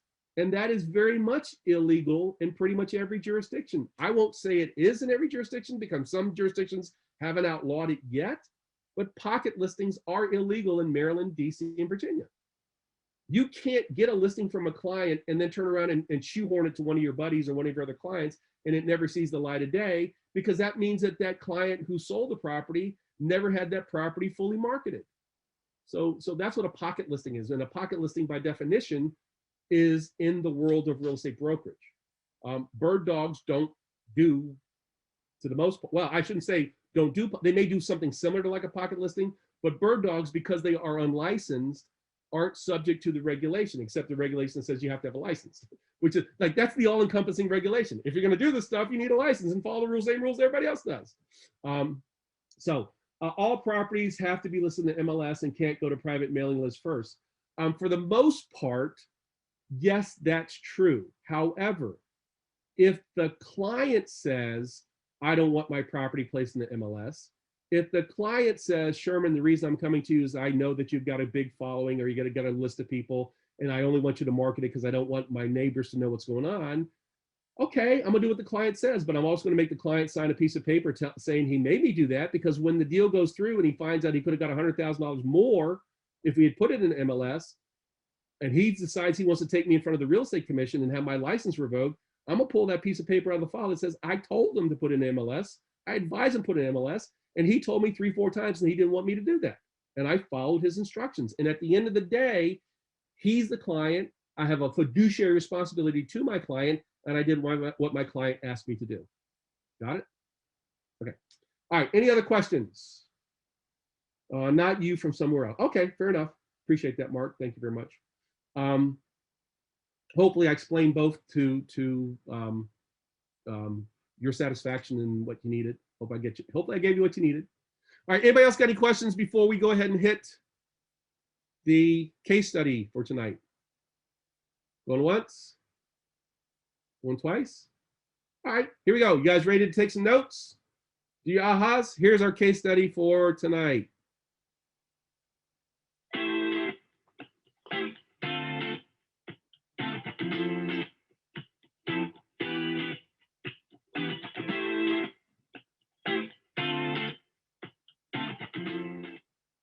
I'm Neil Gomillion, 19 from Capitol Heights. I'm David Ragland, I'm 19. I'm from Blueberry. Probably late November. Yeah, late November, early December. No later than December 3rd, really. We started writing offers mid-December. Probably about maybe because that Christmas winter break period, it took us about maybe 2 weeks after like we started sending out offers, maybe, or maybe like 3.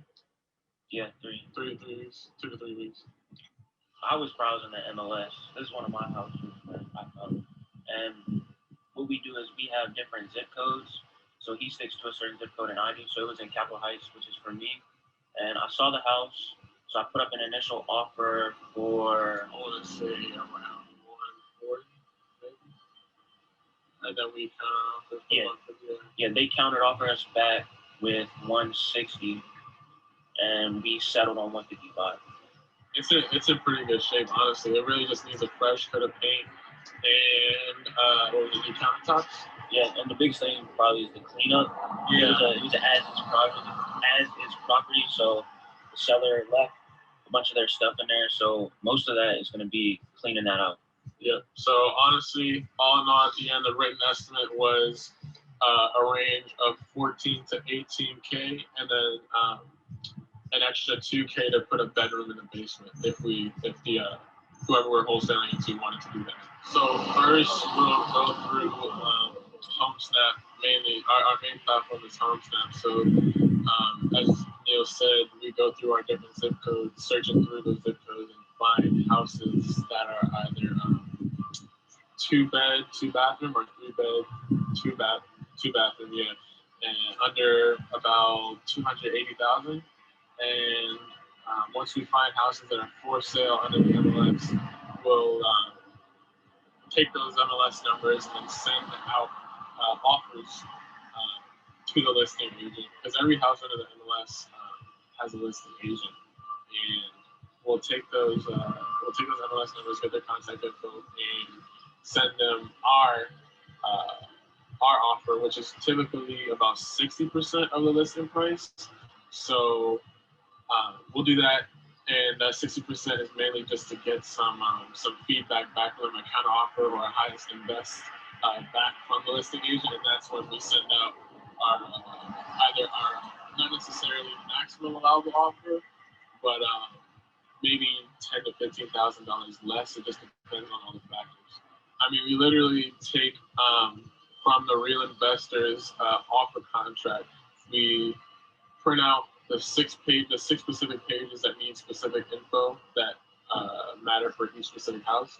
We write it in for each specific house, and we just scan it, put all 18 pages together, because the total document is 18 pages, but we only have to write on the 6 specific ones. We take those 6, put them together with the other 12, make sure they're all in order, and then send them out to the listing agent's email. So I would say, rather than just looking at the listing price, we looked specifically at how many beds, how many bathrooms, and the square footage as well. Not only that, we looked at these houses all around us to see what they sold for, to really get a better idea of how much this house could potentially sell for as well. And before we actually made a counter offer, when we got the counter offer back, we came to the property with a contractor to see the estimate of the repairs, so we would know. So we did that right away instead of waiting. We did that a day after receiving the counter offer. It works. Yeah. It definitely works. You just gotta, it definitely works, number one, but number two, the main thing, it won't work if you don't try. Honestly, take it one step at a time, go through the course, then start writing offers when you're at that part of the course, and just do what you gotta do, really. I mean, if we didn't do that, we wouldn't be here right now. So, yeah. And we didn't get this until we started doing our research on neighborhoods and properties. So yeah, it's about what you put in. So if you're going after it, you'll agree. It'll definitely play out. Yeah, for sure. What you put in, you'll definitely read what you said. We assigned the assignment LLC about a couple days ago. Everything's all signed, and we're gonna make $15,000. I'm David Ragland. I'm from Louis. I'm Young Man. I'm from Capitol Heights. And we're real investors, and we get real checks. All right, guys, give it to me on a scale of 1 to 5. How we do? How we do? How we do? How we do tonight? 5, 5, 5. Thank you, thank you, thank you, thank you, thank you, thank you, thank you, thank you, thank you. I appreciate that. A couple of folks were asking me about Bible study. We were doing Friday night Bible studies, and I asked the group if we could move it. I'm more than happy to start the Bible study, but I had a day that started at 6 o'clock and it's not over yet. So if we do the Bible study, I'm gonna turn it over to whoever shows up. And I'll hang out for a couple minutes, but then I gotta go take care of a couple of things. Again, my day kind of got interrupted a little bit, but that's just the way it is. All right, thank you guys. Your homework for tonight. I want you to go out on the internets, the interwebs, and I want you to download a copy of the United States Constitution and read it. Read all of it, read some of it, but download it and start reading it if you haven't read it in a long, long time. You might be quite fascinated as to what your rights are as a citizen of the United States of America, because some of y'all have been leaving some stuff on the table. So go online, get yourself a copy of the Constitution. If you already have one in your house, some Bibles have it. Some people have little mini pamphlets. Don't care where you get it from, but your homework for tonight is read the Constitution, okay? If you want to, I think we got a good recording tonight. I think we did. My computer froze, so I'm hoping we did. And if we didn't, I was able to capture what we did today in Zoom, and I'll have to upload it this weekend. But if we did get a good recording, you may want to go through some of the lessons, especially that part where I talked about contracts and the 8 fundamental essentials that need to be a part of a contract. And you may want to watch the case study again. There was a little bit of background noise. Some of it may be a little bit hard to pick up. You may want to watch it again. Interesting enough, I got 2 more case studies over the next couple of days that talk about the exact same property. All right. See you guys back here tomorrow, 7 o'clock. We still got some lessons to go through. And then the day after, It'll be sort of an open office hours, but we still got a homework assignment and we still got some lessons for tomorrow. Okay. See you guys tomorrow. Thanks so much. God bless you. Appreciate you. See you tomorrow.